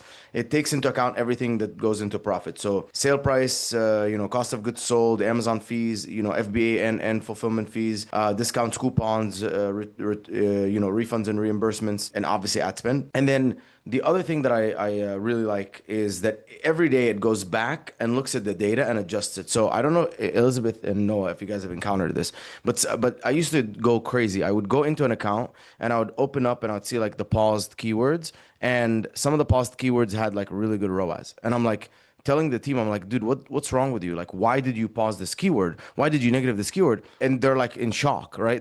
I would never do that. I have no idea what's going on. And then we realized that when they did it, like they looked at the keywords and they're like, oh, this is like, $40 in spend and no sales or something, or like, $40 in spend and the ACoS is 89%. So they negatived it or paused it. And then, like 7 days later, it actually got attributed another 2 sales. So now it's like $40 and spend 120 in sales and 33%, and so like super profitable. And this happens. This is a real thing. So now we have this new SOP of like every day go back and look at the last 60 days and see if you paused or negatived anything that actually is profitable. So like Myro Profit does that automatically. So it's always updating the data based on attribution. And so sometimes I'll notice that I did this much in profits, right? Like 5,400 or whatever a week. And then it'll go back down to like 4,900. And I'll be like, what's going on? And I'd realize that, there was an adjustment in the attribution and there's some refunds and returns and whatever. And, whatever that settled number is became that. So that's the only tool that I use, really. All right. So Sergey, I'm in the chat now, asks, exact match keywords has a high ACoS but a terrible click-through rate, but all data is from product pages only. It also has a few impressions and clicks from the top of search, but the rest of search with a much better click-through rate. Should you drop the base bid to stop impressions from product pages and use placement modifiers to test rest of search and top of search if the ACoS is already high? So Noah, I think you're up next. Basically, they have exact match keyword. It has got a high ACoS, but a low click-through rate. How do they improve it? Should they worry about placements? So one of the biggest things ever that I think people misconstrue about, click-through rate, especially on advertising, is that it's not always target-based. A lot of times your click-through rate is just going to be design-based more than anything. Update your main image, update your title. That's kind of the number one tip I'm always going to tell everyone, always, especially if your click-through rate is pretty consistent, organic to, your advertising as far as being low. So I would definitely take a look first and foremost at your design side, which probably isn't going to help too much when it comes to how you can apply that to advertising. But the secondary aspect there as well, and I think this is kind of a little bit of a callback to what we were talking about earlier with the idea of top of search. Check your placements. Where are you actually, looking from a placement? If you're doing a lot of top of search is pretty common for just having a really low click-through rate, in my opinion. And if it has a really high click-through rate, it can tend to have a really low conversion rate as well. And so that would be kind of the secondary area that I would check within that and ensure that essentially you're not overextending yourself on any form of top of search placement as well. How do you compare the click-through rates of different campaigns on a fair basis? My experience is that top of search has different click-through rates than product page, etc., and share. So how much are you worrying about click-through rate? I'm not at Okay. all That's whatsoever. interesting. No, I will couch that. Click-through rate to me tells me how shoppers are interacting with my ads. So they are fantastic clues for you to evaluate how well your ads are resonating with the shoppers that are the ones who are generating the impressions. I have seen way too many times where click-through rate is very low and conversion rate is really high. To Noah's point, you can have a really, really high click-through rate and a really low conversion rate. And so your performance and return from that ad is going to be horrible, like, 300% ACoS or whatever it is.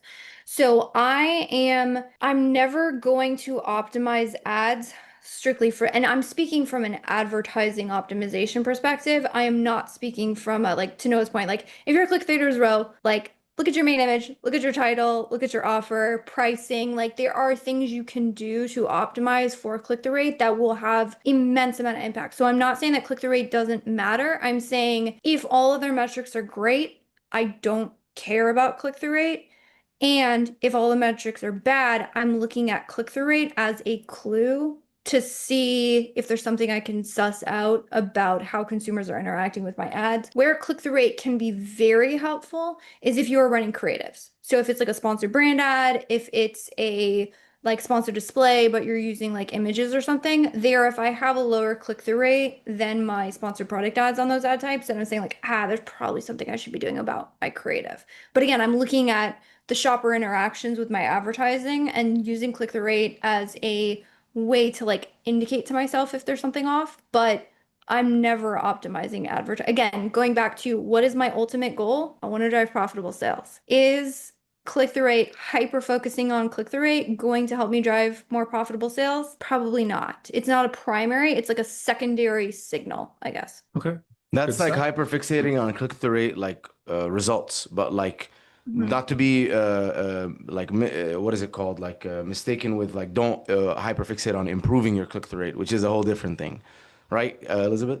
Right. No, Yeah. like use click-through rate. Click-through rate and advertising data is like some of the Secondary best thing. data, like best data to help improve your listing. Like if you're going through listing optimization, like I want to know what's my click-through rate on my main keywords. Like, is there something off? How do I improve? Like using ad data as a feedback loop for optimization improvements, wealth so underutilized. I'm talking strictly from like an ad optimization, improving ad performance. There's only so much you can do. Good stuff. All right, this will be our last question, and this one is directed to my Amazon guy. So Noah, this will be you. In many of our videos, we suggest 5 keywords per campaign to avoid cannibalization. Can you elaborate on this?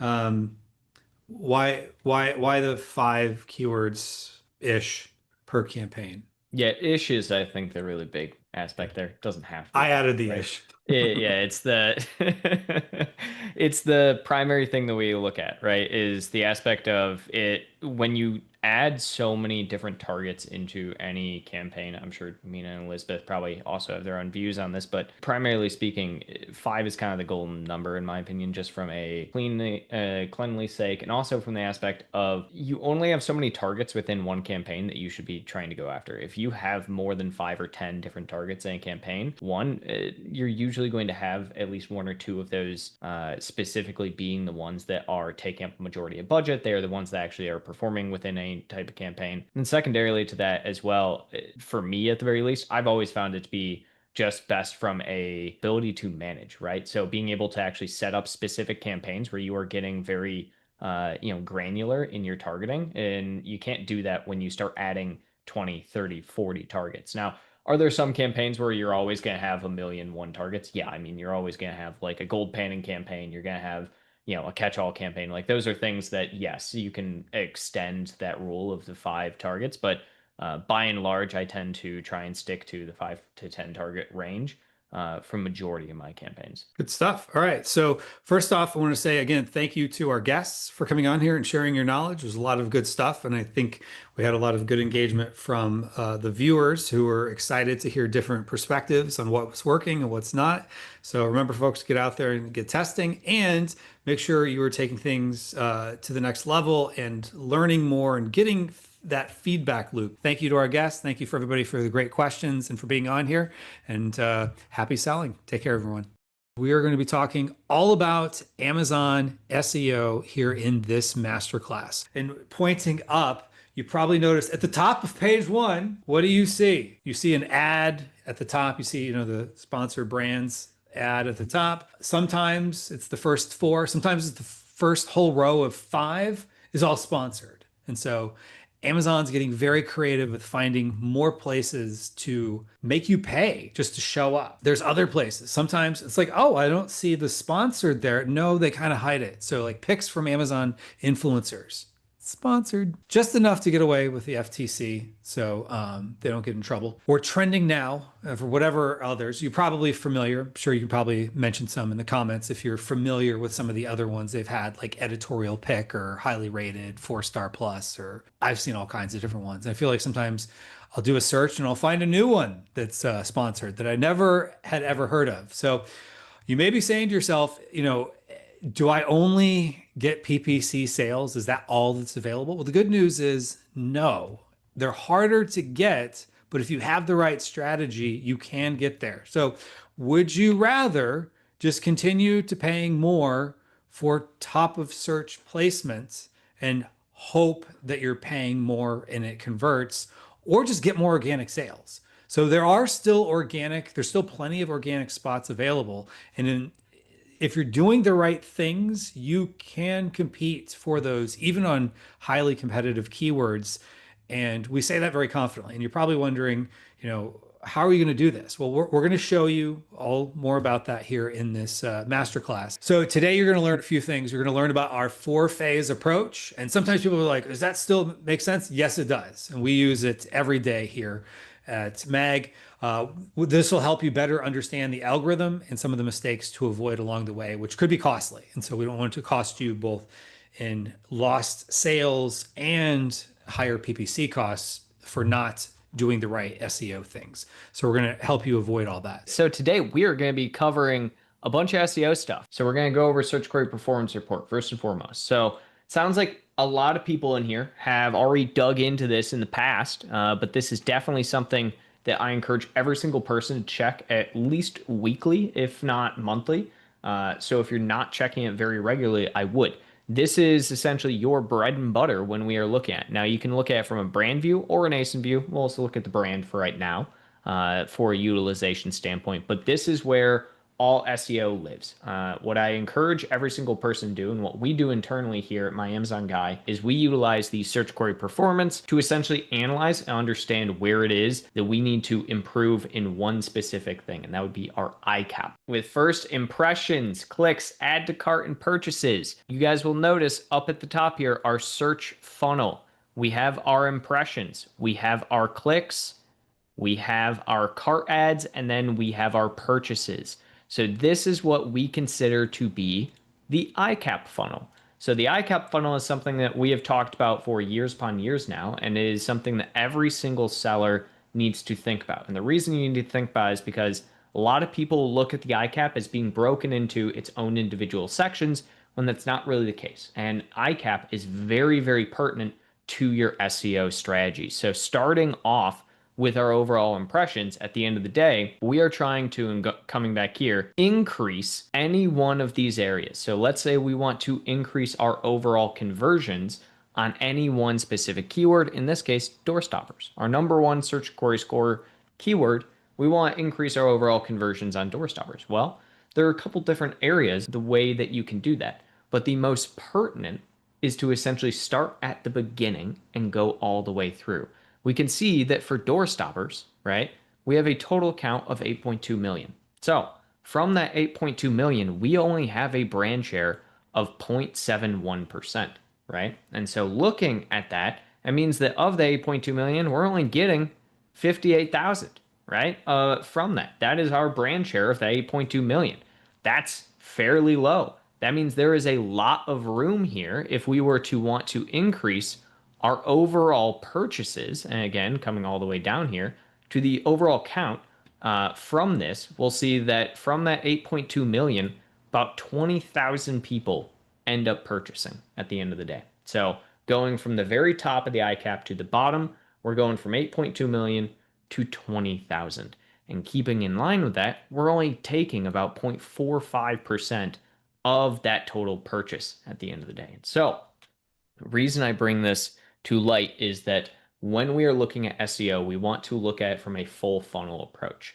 SEO, and I'll pull up a random product here I had pulled earlier, and we'll get into this in a little bit, comes into a couple of different areas. Specifically, your title comes into your overall information about the brand. And this is one of those areas that a lot of people tend to forget, is that product information on the listing does count towards your SEO, your bullet points for the products. And I will pull up our alt text right here. You'll see your alt text on all of this, as well as any crawlable text within our A+. All of these are areas for us to add onto our SEO. So these are essentially the basics at the end of the SEO, and I would hope that most everyone in here understands that. At any point in time, if we are looking to increase our overall impressions across one specific keyword, we have kind of two levers we can pull within that. The first lever at the end of the day comes down to our SEO. Second comes down to advertising, right? And this is not the PPC masterclass. We did that a couple of weeks ago. So if you didn't see that, go check out the replay for that after this. But the first one, SEO, comes into play when we are looking at essentially adding on keywords. So we'll add those keywords specifically in to our title, we'll add them into our bullet points, and then we will add them into our back end keywords. The purpose for this is essentially that every time you get a form of sale against a keyword, you will then have that keyword increase in overall ranking. Amazon believes in essentially kind of four primary factors for SEO ranking on the platform. The first one being organic sales. The second being, again, if we come back to our ICAP, click-through rate as being the second most important thing. Third being purchases or conversion rate being the third. And then fourth is advertised sales. So if your goal at the end of the day is to increase your overall impressions and increase your overall sales, sounds counterintuitive, but the best way to get sales organically through SEO on Amazon is to increase organic sales. And that comes from, again, essentially ranking heavily on certain keywords. And a big aspect to that is not needing to rank just for this keyword.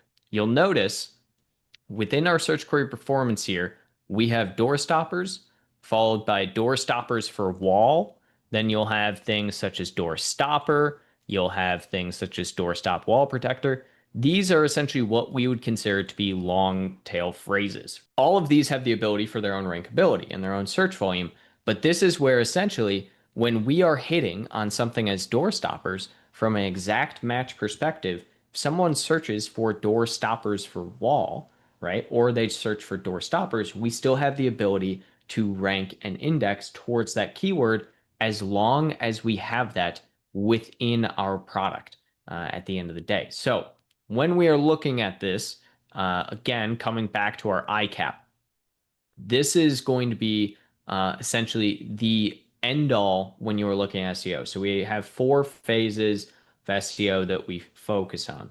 Those four phases, essentially ICAP is going to relate to our fourth phase, where we are trying to essentially take market share. Once you have ranking and indexing towards keywords, which you have done so through organic and paid for sales, you would then go through and look at your ICAP. At which part do you want to increase on your ICAP? Following through, essentially looking at the steps for the ICAP funnel that we were essentially just looking at there, where essentially you are taking your impressions, increasing this. If we can increase our full brand share on our impressions and then keep everything else the same from a percentage basis across the board, you automatically increase your overall sales volume. Again, number one way to do that is through rankability on different keywords. We do that through additional of keywords on both the back end and the front end SEO, with the title being the most impactful for high visibility keywords. And gonna stop there because I just rambled a ton of information. Kevin, thoughts? Got it. So we have this ICAP funnel, which is impressions, clicks, adds to carts, purchases. So it's all these different steps in the process. And if you can get more impressions on the front end, everything else stays constant. So if you get 30% more impressions, everything else is constant, you get 30% more sales. Did I understand that correctly? Bingo, right on the money. Cool. So how do we get those extra sales or those extra impressions? So that's one of the major things. So I talked lightly about the aspect of their kind of four main things. So we look at advertising essentially as a rocket or jet fuel when we are doing anything. But there's other strategies to this. One of the main ones that I like to talk about and I like to go through is what we call strike zone keywords. So strike zone keywords, what are they essentially? So strike zone keywords are what we are going to be utilizing in our phase 3 of SEO. This is essentially when we are trying to take more advanced keywords than just the high relevancy, increase our overall indexability across the board, and it's mainly meant for products that have roughly around 500 to 800 already rankable keywords that we are trying to increase from an organic perspective. So strike zone is very heavily going to be reliant on two specific things: search volume, number of keywords within the phrase. So if we were to take, again, simply this product. So we're taking this product, which, by the way, I'm just looking real bad. It's a real bad video they have here. Kind of crazy, but either way. If we were to take this product and throw this into Cerebro, we have a lot of keywords here immediately for this product, right? We can see their organic ranking. We can see they have overall about 2,600. Crazy that they have 0 paid. Granted, it's Nvidia, which is, you know, $1 billion company. So is what it is, I suppose. They're probably paying for a lot of commercials on TV. We can't all be Nvidia, unfortunately. Or Nivea, or however you say it. So essentially, if we're looking for strike zone keywords, we're going to do this in kind of a little bit of a different way. The primary way that we're going to be doing this first and foremost is twofold. One, we'll be taking competitor analysis, but then two, taking our own product analysis. So looking specifically at doing strike zones. So we want to start immediately with our word count of 1. One thing that we also tend to talk about within strike zone is the ability to add on additional search volume, because that is, again, one of the easiest ways to increase our overall SEO is, again, through that impression share. If we can increase our impressions, which is this down here, this total search volume, we are essentially taking that ICAP and we're just widening that funnel. And that is the goal at the end of the day with SEO, is to organically widen the funnel. So we'll take essentially this word count of 1 for specific products. I'm only going to be doing normally organic on this, and we want to look at a search volume of some higher end keywords. So a minimum just 500 at the end of the day with our search volume. From here, this immediately for them going to limit us down to 318. So again, we were looking initially at this 2,600, right? Organic. We're now down to 318. When we just are looking at these strike zones. From here, what we would end up doing is we're going to export this data. This is going to give us a full CSV file that we can pull up here, and it's going to have a bunch of information in it. We're going to go like this. And for anyone who's never exported a CSV from Helium 10 before, this is probably super confusing off the bat. The first thing I will tell you is to essentially get rid of most of these, right? So things such as all of these where we have sponsored ASINs, competing products, recommended, sponsored organic, Amazon recommended, all of that, delete it right out the bat. We don't need any of this. The purpose at the end of the day is we want to start to find some of these keywords.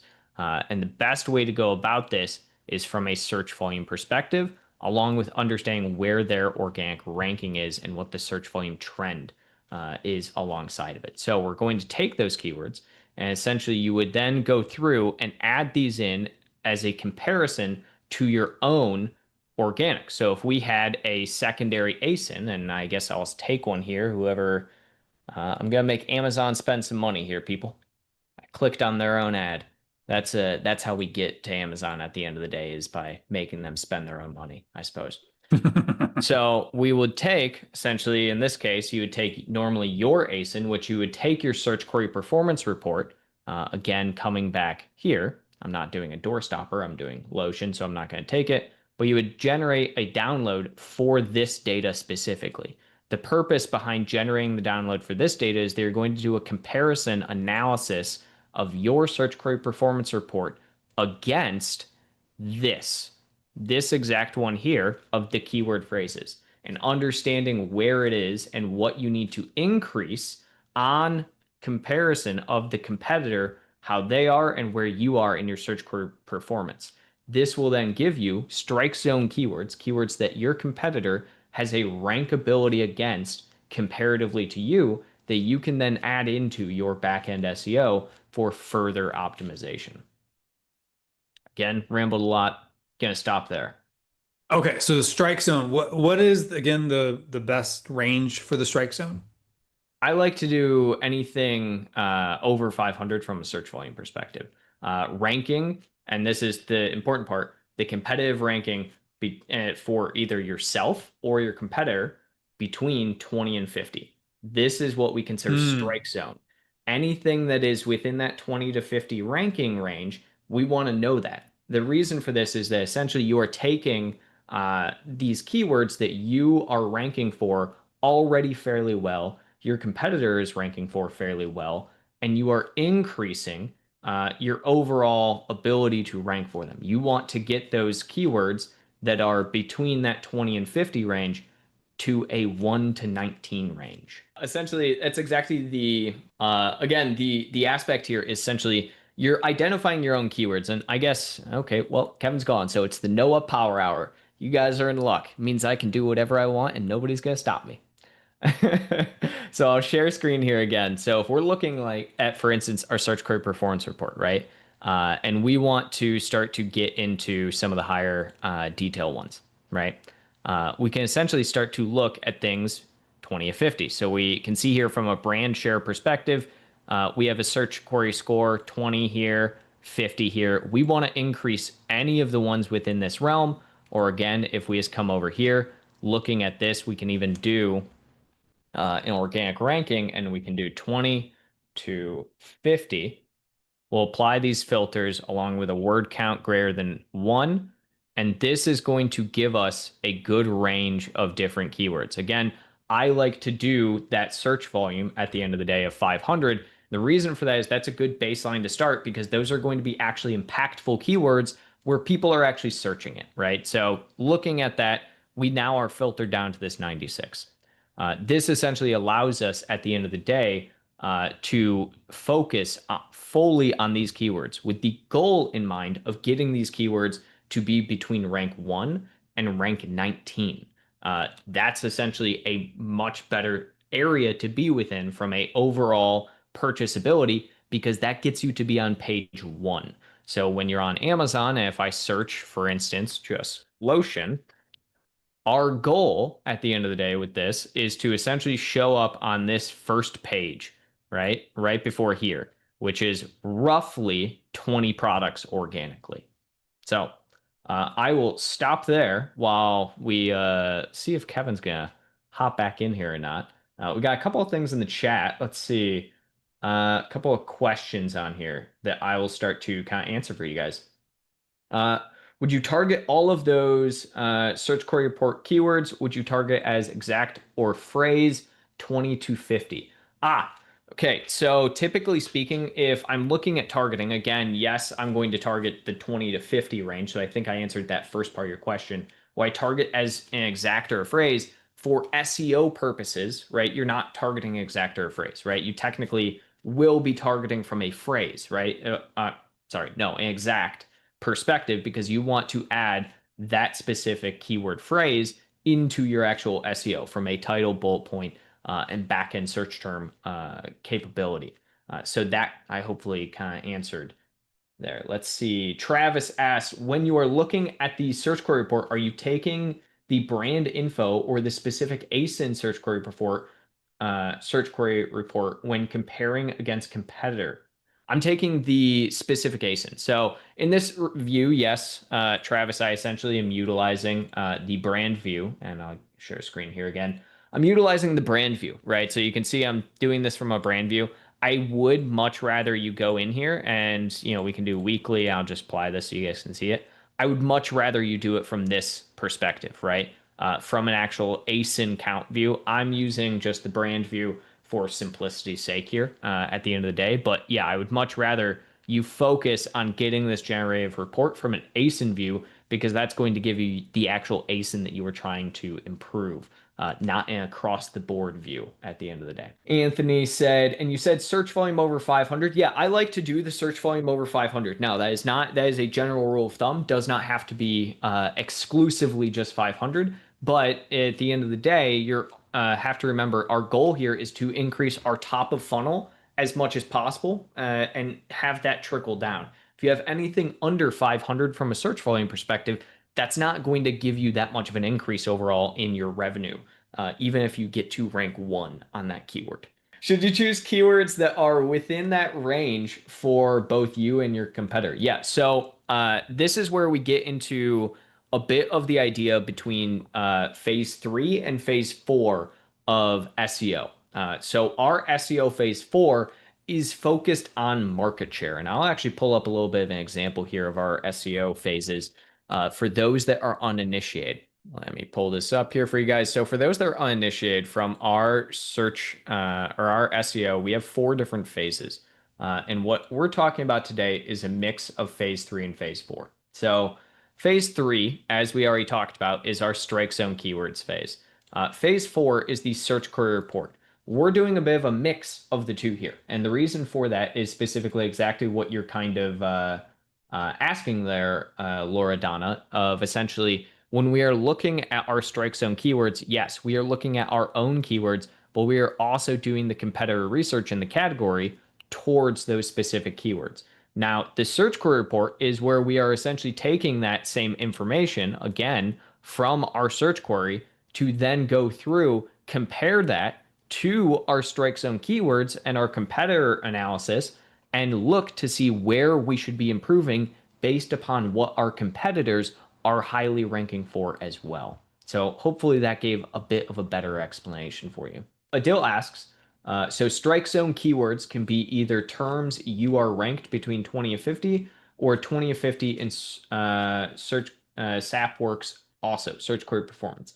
Yeah, so it is specifically both the search query and ranking. So search query ranking is still essentially you're still ranking within that from a top keyword perspective. So yeah, Adil. Anthony, so exact on PPC.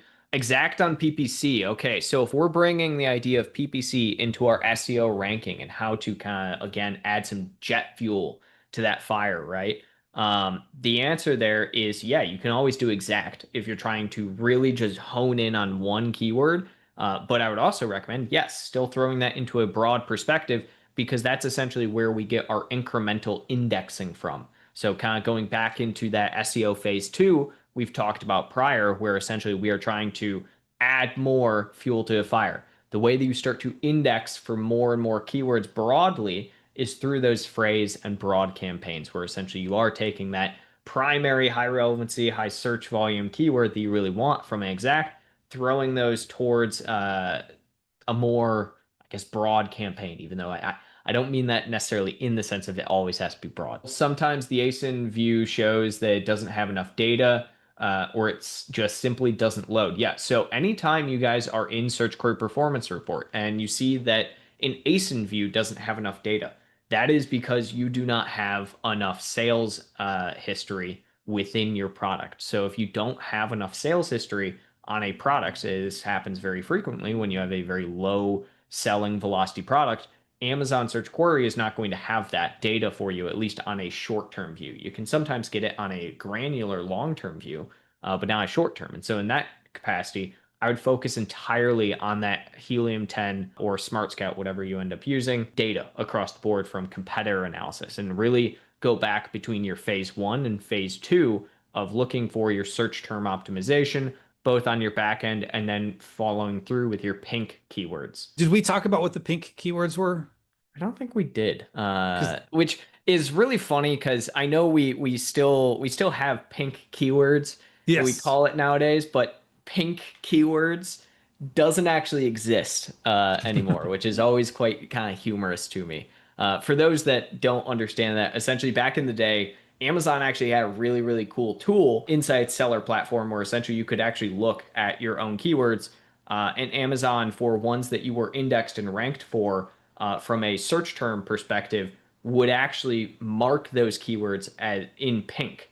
And so people called them pink keywords. They got rid of this for who knows what reason at one point in time. So nowadays, essentially, you have to utilize tools such as Helium 10 to see what keywords you are indexed and ranked for. Essentially, you take those keywords out of your title and bullet points once you have already gotten that incremental indexing for them, and you add keywords back in from your current search terms on the back end. Got it. Yes. So basically, it's something that used to be a term, but we still use it. It used to literally mean pink keywords. Right, because the keyword nowadays itself it's was pink. Pink keywords. We just call it that because yeah, exactly. Laura Donna asks if you're already ranked on a keyword. Would you remove that keyword to fit your new search query performance keywords? And that, Loredana, is what we call a pink keyword. There we go. Perfect so that example. is a perfect example, essentially, at the end of the day, of pink keywords are exactly that, where essentially you already have indexing and ranking on them. And so you remove those keywords from your title and bullet points to allow for additional indexing opportunities with new keywords. Now, that is not to say, and this is something I think people get wrong pretty often, is where they're like, oh, so I can remove like my top ranking keywords, like my highest relevance keywords. Nope. You don't want to do that. This is for essentially those keywords that are, again, lower search volume. They are auxiliary keywords. They are broader keywords within it, and not the exact, what your product is keyword, essentially. So not your extremely high relevancy keywords, just, again, your incremental keywords. I think a lot of folks are probably wondering, like, how do we know to keep track of all these things? Because if you've been on Amazon for a while, I've been on Amazon for a while, 10 years, you've been on longer. It used to be you just kind of threw like a barbecue glove with a logo and, a couple of pictures taken with your phone and everything was fine. There's one or two sponsored spots. There weren't a lot of levers that you could pull. Maybe throw in some back end search terms. There weren't as many fields. Back in the day, you didn't even have to use keywords when you're doing advertisements. But yeah, it was just auto, yeah, their algorithm will figure it out. Everything will be great. The bids are low.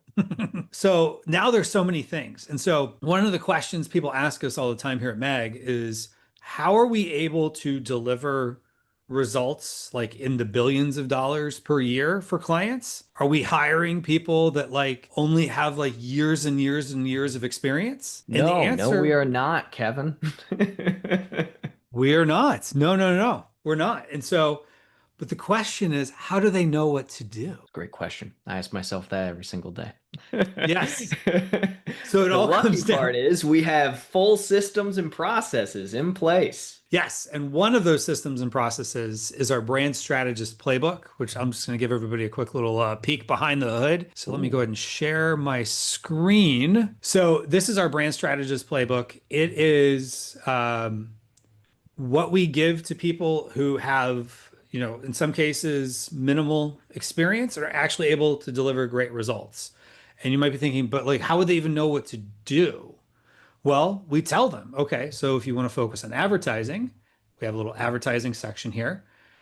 They can start off with what are the most critical impact things? What are going to have the highest impact? What would be next with medium? And then what's lower impact? Because oftentimes what happens is people like, they're just trying to think like, what's new? What's shiny object? And they go on LinkedIn and somebody says, hey, you got to make your third image, optimized for Rufus. And this is like the number one thing you should be doing right now. And it's really not going to impact things all that much. So what are the things that are going to actually impact? And so rather than like, listening to all the noise, what if you just had like something where, for example, we were talking earlier about optimizations. And when you have optimizations, we were talking about search query performance reports and strike zone keywords. Well, Noah knows intuitively that those are high impact and critical things to work on, as well as looking at your competitors, because, well, it's kind of second nature to know it now, but we could give basically Noah's knowledge of 10 plus years in this business and hand it to someone who just started with Mag and say, here's the things you could do. You just go down the list. You have a client, and the client's looking to you, what are you going to do to grow my sales? You just go down the list, what's going to have the highest impact, and then you go back and you rinse and repeat. But how do they know what to do?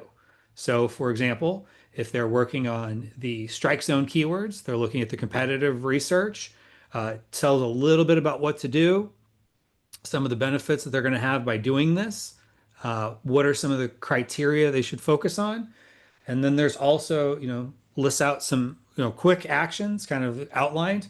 And then also we have some additional resources that they can watch, to know like, okay, this is what I need to do. Rather than they could go through like a needle in a haystack with 2,600 videos on our YouTube channel. Or we just say, this is what you need to focus on. And here's what to do. You need more information, go here. So this is how we're able to deliver results. And if the issues are more about creatives, what's going to have the highest impact, and then go down the list. When it comes to coupons, what's going to have the highest impact, and go down the list. When it comes to logistics, what's going to have the highest impact, and just go down the list. And so those are the things that we recommend to our team so that they know what to do and they can deliver great resources or deliver great Results. results. Thank you. Like it starts with an R. So being a results-oriented company, we have this as a resource for our team. So you might be saying to yourself, well, how do I get a hold of that? So the good news is we do have it available. I would say this is a $2,000 value at least. And you could buy it and you could, even if you're a solopreneur, you could find a couple golden nuggets to implement and you probably get your money back relatively quickly at $2,000. Even if you have relatively low sales, because if you think about it, things add up quickly. So like Noah showed before, like if you just kept everything else the same, which hopefully you're working on the other parts of the ICAP funnel, not just impressions, but if you get more impressions, you could get more sales. And so finding ways to get more impressions, also finding ways to go down that road and also get more clicks, more add to carts, more purchases, fix all kinds of different aspects of your business, this would pay for itself relatively quickly, even if you're a relatively new seller. And so and I know there's some people watching this that have agencies, and I know there's other agencies that have bought this and said that this has been pretty much a game changer because they could just take this, give it to their team, and their team would be able to implement it. Scott, apparent ASIN view or best variation search view. I usually like to go by just the parent ASIN since you're going to be optimizing, but you can still do the best variation as well. You'll optimize each individual variation as of itself, though. Damon asks, if you still have a ton of keywords after filtering, do you prioritize based on search volume or some type of winnability? Yeah, so search volume first, and then also, again, Damon, you want to focus on the lowest hanging fruit. So if you have something that is currently at 20, let's say, right? That's your low hanging fruit and the one that you should focus on most heavily because that's the one you have the best chance of getting into that realm of, again, that 1 to 19, that first page. And once again, to that first page, it's an immediate just boost comparatively to being page 2. All right, so Trey, so now that we know which keywords we want to target, what is the best way to improve them? Just add them to as many places as we can. If we are looking at improving 30 keywords, that could be a lot of text to be adding. Yeah, so one crucial thing that you do not want to do when you are doing strike zone keyword optimization is it's counterintuitive to actually do keyword stuffing during strike zone. So you don't actually want to do keyword stuffing there, Trey. You want to add it into the most impactful places. So that means you want to add it into your title. You want to then add it into your bullet points, which is essentially in the first 1,000 characters there of your bullet points. And then you want to avoid adding anywhere else. Those are your impact statements, right? Those are your impact places. We do encourage keyword stuffing in some capacities, just not for strike zone. Keyword stuffing really works well for, again, things like incremental indexing of keywords. But when you are trying to specifically rank on high volume keywords and on those very important strike zone keywords, You don't want to do stuffing because that is actually counterintuitive to the way the algorithm works towards it. So no, you essentially just add them in one single, or I guess technically two single places there, Trey. If I rank organically pretty good already for my 10 to 15 top keywords, but still lots of room to do better. If I now change my title to add more / better keywords, then will I hurt my current rankings, or do I just make sure I don't lose any keywords I have in my current title? Yeah, so Shane, you essentially want to make sure you don't lose them, right? So again, that's where that idea of pink keywords comes in, right? So what we kind of talked about earlier is, yeah, remove keywords that you're okay with incremental indexing on from your title and from your bullet points, but you don't have to remove any keywords that are like your top keywords from those sections. Again, it would be wild if you, let's say for again, like the Nivea product, it'd be wild if you remove the keyword lotion from your title because that is what the product is, and replace that with, baby oil, which is, yes, like a, other relevant potential product or not product, keyword, but you don't replace them in that kind of capacity. So you replace your pink keywords. That's your phase 2 section there of those incrementals, but you do not replace any of the high relevancy top keywords. About the phrase match context only being better from an ACoS perspective? Yes. Phrase matches, yeah. I mean, yes, Anthony, the phrase match is just going to be better from an ACoS perspective. Again, it's type thing where, yeah, you're going to hit exactly your phrase and then some, right? And so definitely, yes, phrase match will be better from ACoS, but it's just easier to control exact sale to keyword ratio on an exact match. And that's the only reason you would do exact outside of doing a phrase. Got it. And so just to make sure everybody understands the context of that question, because he said better than, he really means better than exact. So yes, phrase is going to get you a better deal, which is something, if you watched the live stream I did on Tuesday, I got a similar question to that. And I'm sure you probably get this question too on your Friday live streams, which everyone should check out my Amazon Guy YouTube channel. And we talk about this quite a bit, that everybody's going after exact. Hey, exact, top of search, exact, top of search. There's other ways to make money. A lot of other ways. Yeah. Organically, for instance. Yeah, even organically. And that's what we're talking about here today. All right, cool. So then next up is Usman says, as you know, Amazon is testing shorter titles. So how will it affect the rankings? I think that there's two aspects to this, Usman. So the first one being that Amazon is looking at essentially updating titles in general to where you essentially only get 150 characters total for your title. And then you'll have 100 characters to add specific keywords in a 2-part title section. They have not rolled this out across the board, but they are going to be doing that. And part of that is for Amazon's new AI rankability for Cosmo, right? And the effects that is going to have on overall SEO ranking. The big thing to take into mind there, though, is that you still are going to have roughly the same number of characters, 250, to work with across the board. And you're still going to be utilizing those 100 characters for exactly what we're talking about, like those high detail keywords that you usually will want to rank for. So in those kind of capacities, yeah, you're still going to have the shorter titles 9 times out of 10 when you have a product that has like a title that's like 10 words, let's say, and it's like 100 characters. The reason that those products have that is, one, because they are so highly organic and they are so brand known that they do not need to worry about increasing their indexing. They don't need to worry about increasing their ranking because they are just so heavily organic. Nivea is a great example. Tons of their products are 5 to 10 keyword titles. And it's because, again, it's a brand name.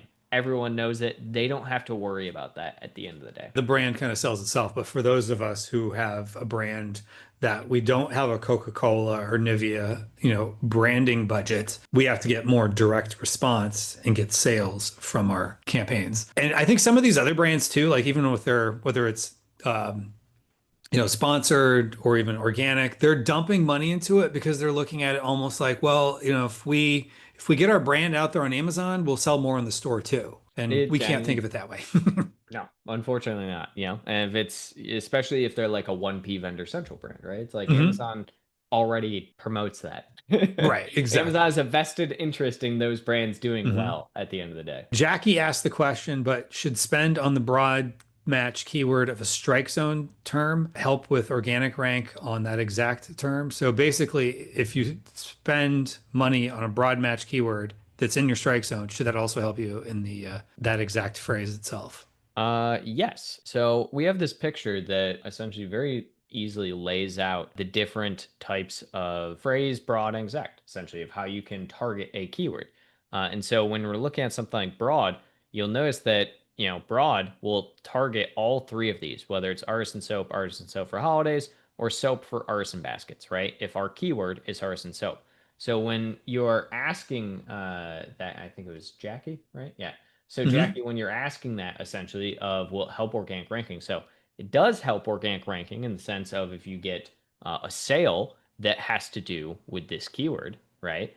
But it's not going to help necessarily organic ranking for you on artisan soap if you get a sale for soap for artisan baskets. But broad allows you again to target artisan soap for holidays, and soap for artisan baskets. That's where essentially earlier we had I think it was Anthony, yeah, Anthony saying phrase. Phrase is a bit better because no matter what, you have this, your keyword right here, your keyword phrase plus then some. And so that helps a little bit more than when you have a mix up on the broad side of things. Broad just allows you for further targeting and indexing towards different phrases that you might not have. But both of them technically will increase. It's just exact is a lot easier to control overall on knowing exactly what that sale to your specific keyword ratio is. As well as, you can always look at your search terms on the back end when you get a sale and see which ones are producing the most amount of sales. Awesome. Mohammed asks, how do you leverage title density while doing SEO? Which sounds I more like think a Google term. Yeah. I mean, not really a big thing. I mean, on Amazon, you do want to manage your title density. So similar to what earlier we were answering with Usman with the shorter titles, right? But when we're looking at title density in general, I'm not the type of person where I typically am going to say like, yeah, you can do up to 250. I think usually around 175 is to 200 is kind of best from a character count.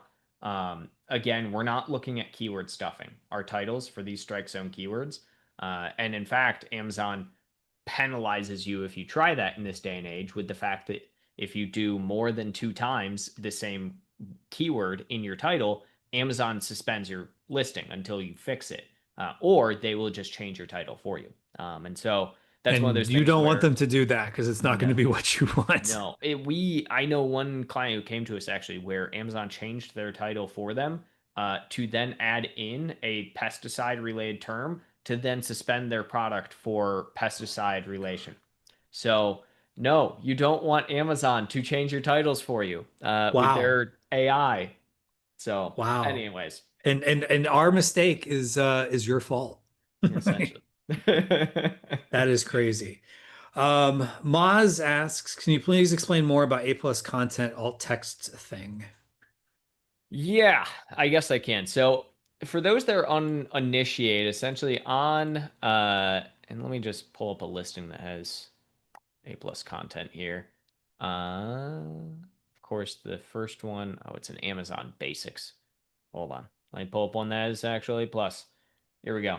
All right, so for those that are uninitiated, alt text is essentially text on the back end of pictures. So you see all these pictures, they look real Hmm. pretty, real nice, and everything. This is a brand story. I have this little thing up here, which is an alt text viewer that lets me see the alt text. Now, for those that are unaware what alt text is supposed to be for, it's supposed to be for those that are visually impaired. Essentially, it's a way for somebody who is visually impaired to have a on-screen reader read what an image is. There is next to no one who utilizes it for that purpose. Right. I have very few, far and few in between, seen images. And even when people do that, such as this, where you see body lotion men 2025, you essentially see that shave men, body wash men 2025 a million times over. So if I was visually impaired and I had to hear that same phrase 25 times in a row before moving on to the next thing, I'd be a little annoyed. That being said, uh, alt text. Alt text is indexable. This is a thing that a couple of years ago people didn't think it was indexable. Absolutely is. We did testing, we did entire case studies around it, found that yes, alt text is absolutely indexable. Now, you'll notice here A plus content alt text, short alt text, and how in the sense that it is not as indexable anymore on A plus content. And that is because Amazon has since changed their A plus content to know what the difference between certain types of images are. So for instance, if we have an image like these ones where we have text below the image of any kind that pairs directly with the image, the alt text that you add here is not indexable because Amazon does not count that as actual alt text and will usually get rid of it. Instead, they essentially use these as, I believe it's called info images. I could be wrong on that. I have to go back and look at it again. But the idea is that these images are essentially just images that give a visual of whatever it is you are using the text below them to do. So these ones will not index. This one, though, where it has no text availability for it, you can have alt text on for indexing purposes. And that was again how many characters? So every single one for alt text is 100 characters. So a for instance, lot of on keyword the stuff. brand story, there are, I believe it's 90 areas for potential alt text ability. They've slightly changed that though. I think it's now down from 90 to only 30 total. So a little less on the alt text side of what you can do, but still very, very impactful at the end of the day. Yeah, and you could put in Spanish, you could put in misspellings, because you wouldn't put a misspelling like in the front-facing part of your listing. And you might not even want to necessarily do it in your back-end search terms if it's not that good of a misspelling. But sometimes you can pick up a few little sales here and there because, someone spells it, the British way or misspells it because, the A and the S are right next to each other on the keyboard. Mohammed says title density is an H10 term, number of competitors on page one with the exact keyword in their title. What he's talking about is specifically the title density here. I like to do 1 to 4 when I'm looking at this title density. It's essentially products with page one products. So these are all the ones that we're kind of talking about earlier, where it's like your highest relevancy. Again, that 1 to 19. So when we're talking about our strike zone capacity, right? We don't care at the end of the day about a lot of these when we are doing strike zone, because again, the purpose of title density is it's all of your 1 to 19s. That's not what your strike zones are. Your strike zones are 20 to 50, right? And so rather, you essentially would not want to include anything from a title density standpoint, oopsies, when you are looking for your strike zone keywords. So ones that you essentially have, or I guess you would want to see them, right? And see essentially which ones can you add in there to then maximize your title density for them. So hopefully I think that answered the question. No, that's good. Then Shane Byers says, how do you find the Amazon image to change or add the alt text? How do you find the? Oh, it's under your A plus content. So yeah, if you're changing your alt text, if you just go and let me see if I can do it on this account without ruining anything. Essentially, your A plus content is under your advertising, and you just do your A plus content manager. Content type is going to be EBC, which I'm curious how many people in the chat know what EBC stands for on Amazon.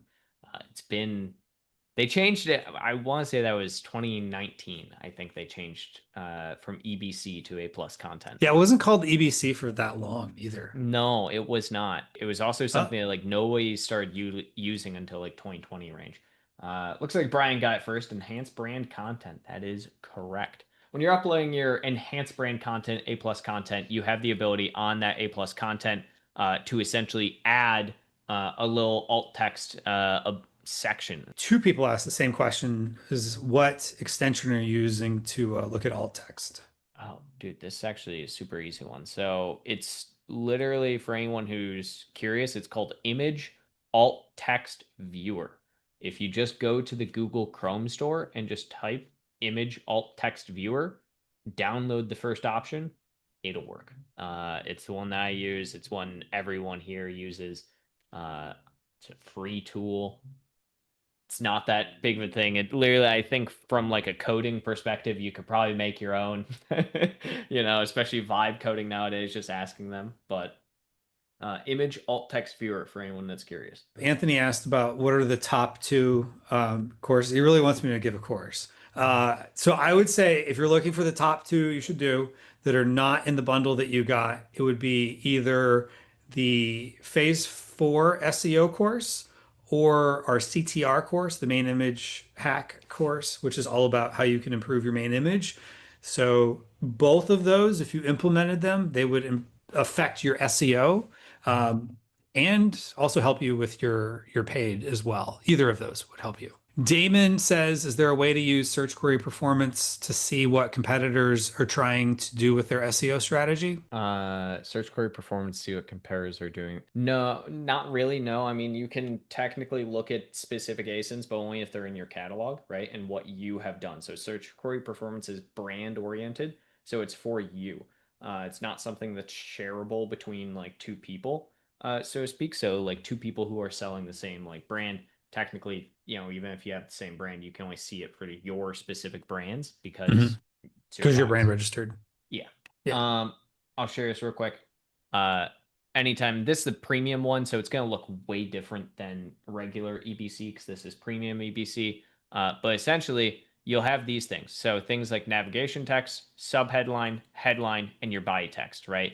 So these are essentially the descriptors, so to speak, of that alt text that you are putting onto images at the end of the day. These ones essentially are going to just show all of it. So again, you'll see the differences in them. For these ones, it's essentially just the ugly, no marks type thing. Got it. Question. Is that the question from earlier? I can't remember. I think it was. It was a question about where's the alt text. Yeah, the alt text is when you're editing the A+ content. It allows you to put text into the A+ content to describe the A+. That they call it, subheadlines and like body text because they're looking very much at the idea of it being actual text.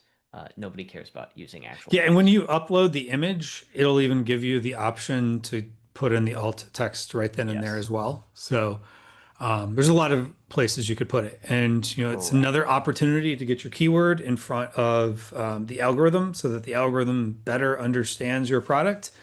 At the end of the day, yes, there's AIs and there's algorithms, but it's all search. It's all, it's still a more advanced version of 1997 Yahoo. And Anthony says you guys created some dope content. Look at the I love the 90s references. Content over the years, but this one might be the most powerful. Yeah, and the nice thing is this one is user friendly and it's relatively simple. Like it's not overly complicated. It's follow the bouncing ball. What are you trying to work on? Advertising, optimization, discounts, whatever. What's going to have the best impact? And just go down the list and then go back to the top. Right? We like to make SOPs and things like that to where a 5-year-old can basically follow it. And actually, we have a brand director here who, anytime she does make an SOP, she gives it to her daughter first and foremost to see if her daughter can follow it. And if her daughter can't follow it, then she goes back to the drawing board with it. 5-year-old and a little bit older tested, I suppose, as far as if you can't understand it, might be a personal thing. Yeah. And the thing of it is sometimes we even get complaints. Like, sometimes it just seems so basic. It's not, we're not trying to overcomplicate things. We're trying to make it simple because sometimes there's too many people like, do all this stuff. And do this, then do this, then do this. And we're trying to keep it as simple as possible because that's what gets results. And we do it every day as a company. And so we get lots of at-bats to see what works and what doesn't. We're just sharing them with you. There you go. So, all right. Shizzy Manizzi, apparently. Yes. Lots of Gen X and Xennial and young millennial slang, or older millennial slang, I should say. So, yes, from the 90s, Stefan says, thanks, guys. I'm a beginner, all of this, and yet I understood all of it. Well explained, you guys. P.S. Noah, you seem scarier on LinkedIn than in here. So, I seem scarier. I Not a worry scary about Noah guy. sometimes on LinkedIn too, to be honest. I just say it like it is. If you ever think I'm scary, feel free to just, leave a comment. I'm a nice guy. I promise. As many people, I get that all the time. People, until they actually hear me, think of that I'm some terrifying person. I'm not. I'm actually like the least terrifying person you could know. Yeah, he's very approachable, very, kind of go, I wouldn't say the word go with the flow, but laid back sense, I should say. I'll Yes. take that. Yes. All right. Good job. All right, everybody. Thank you for joining us and appreciate everybody's good questions and great participation. Thanks, Take care, everybody. everybody.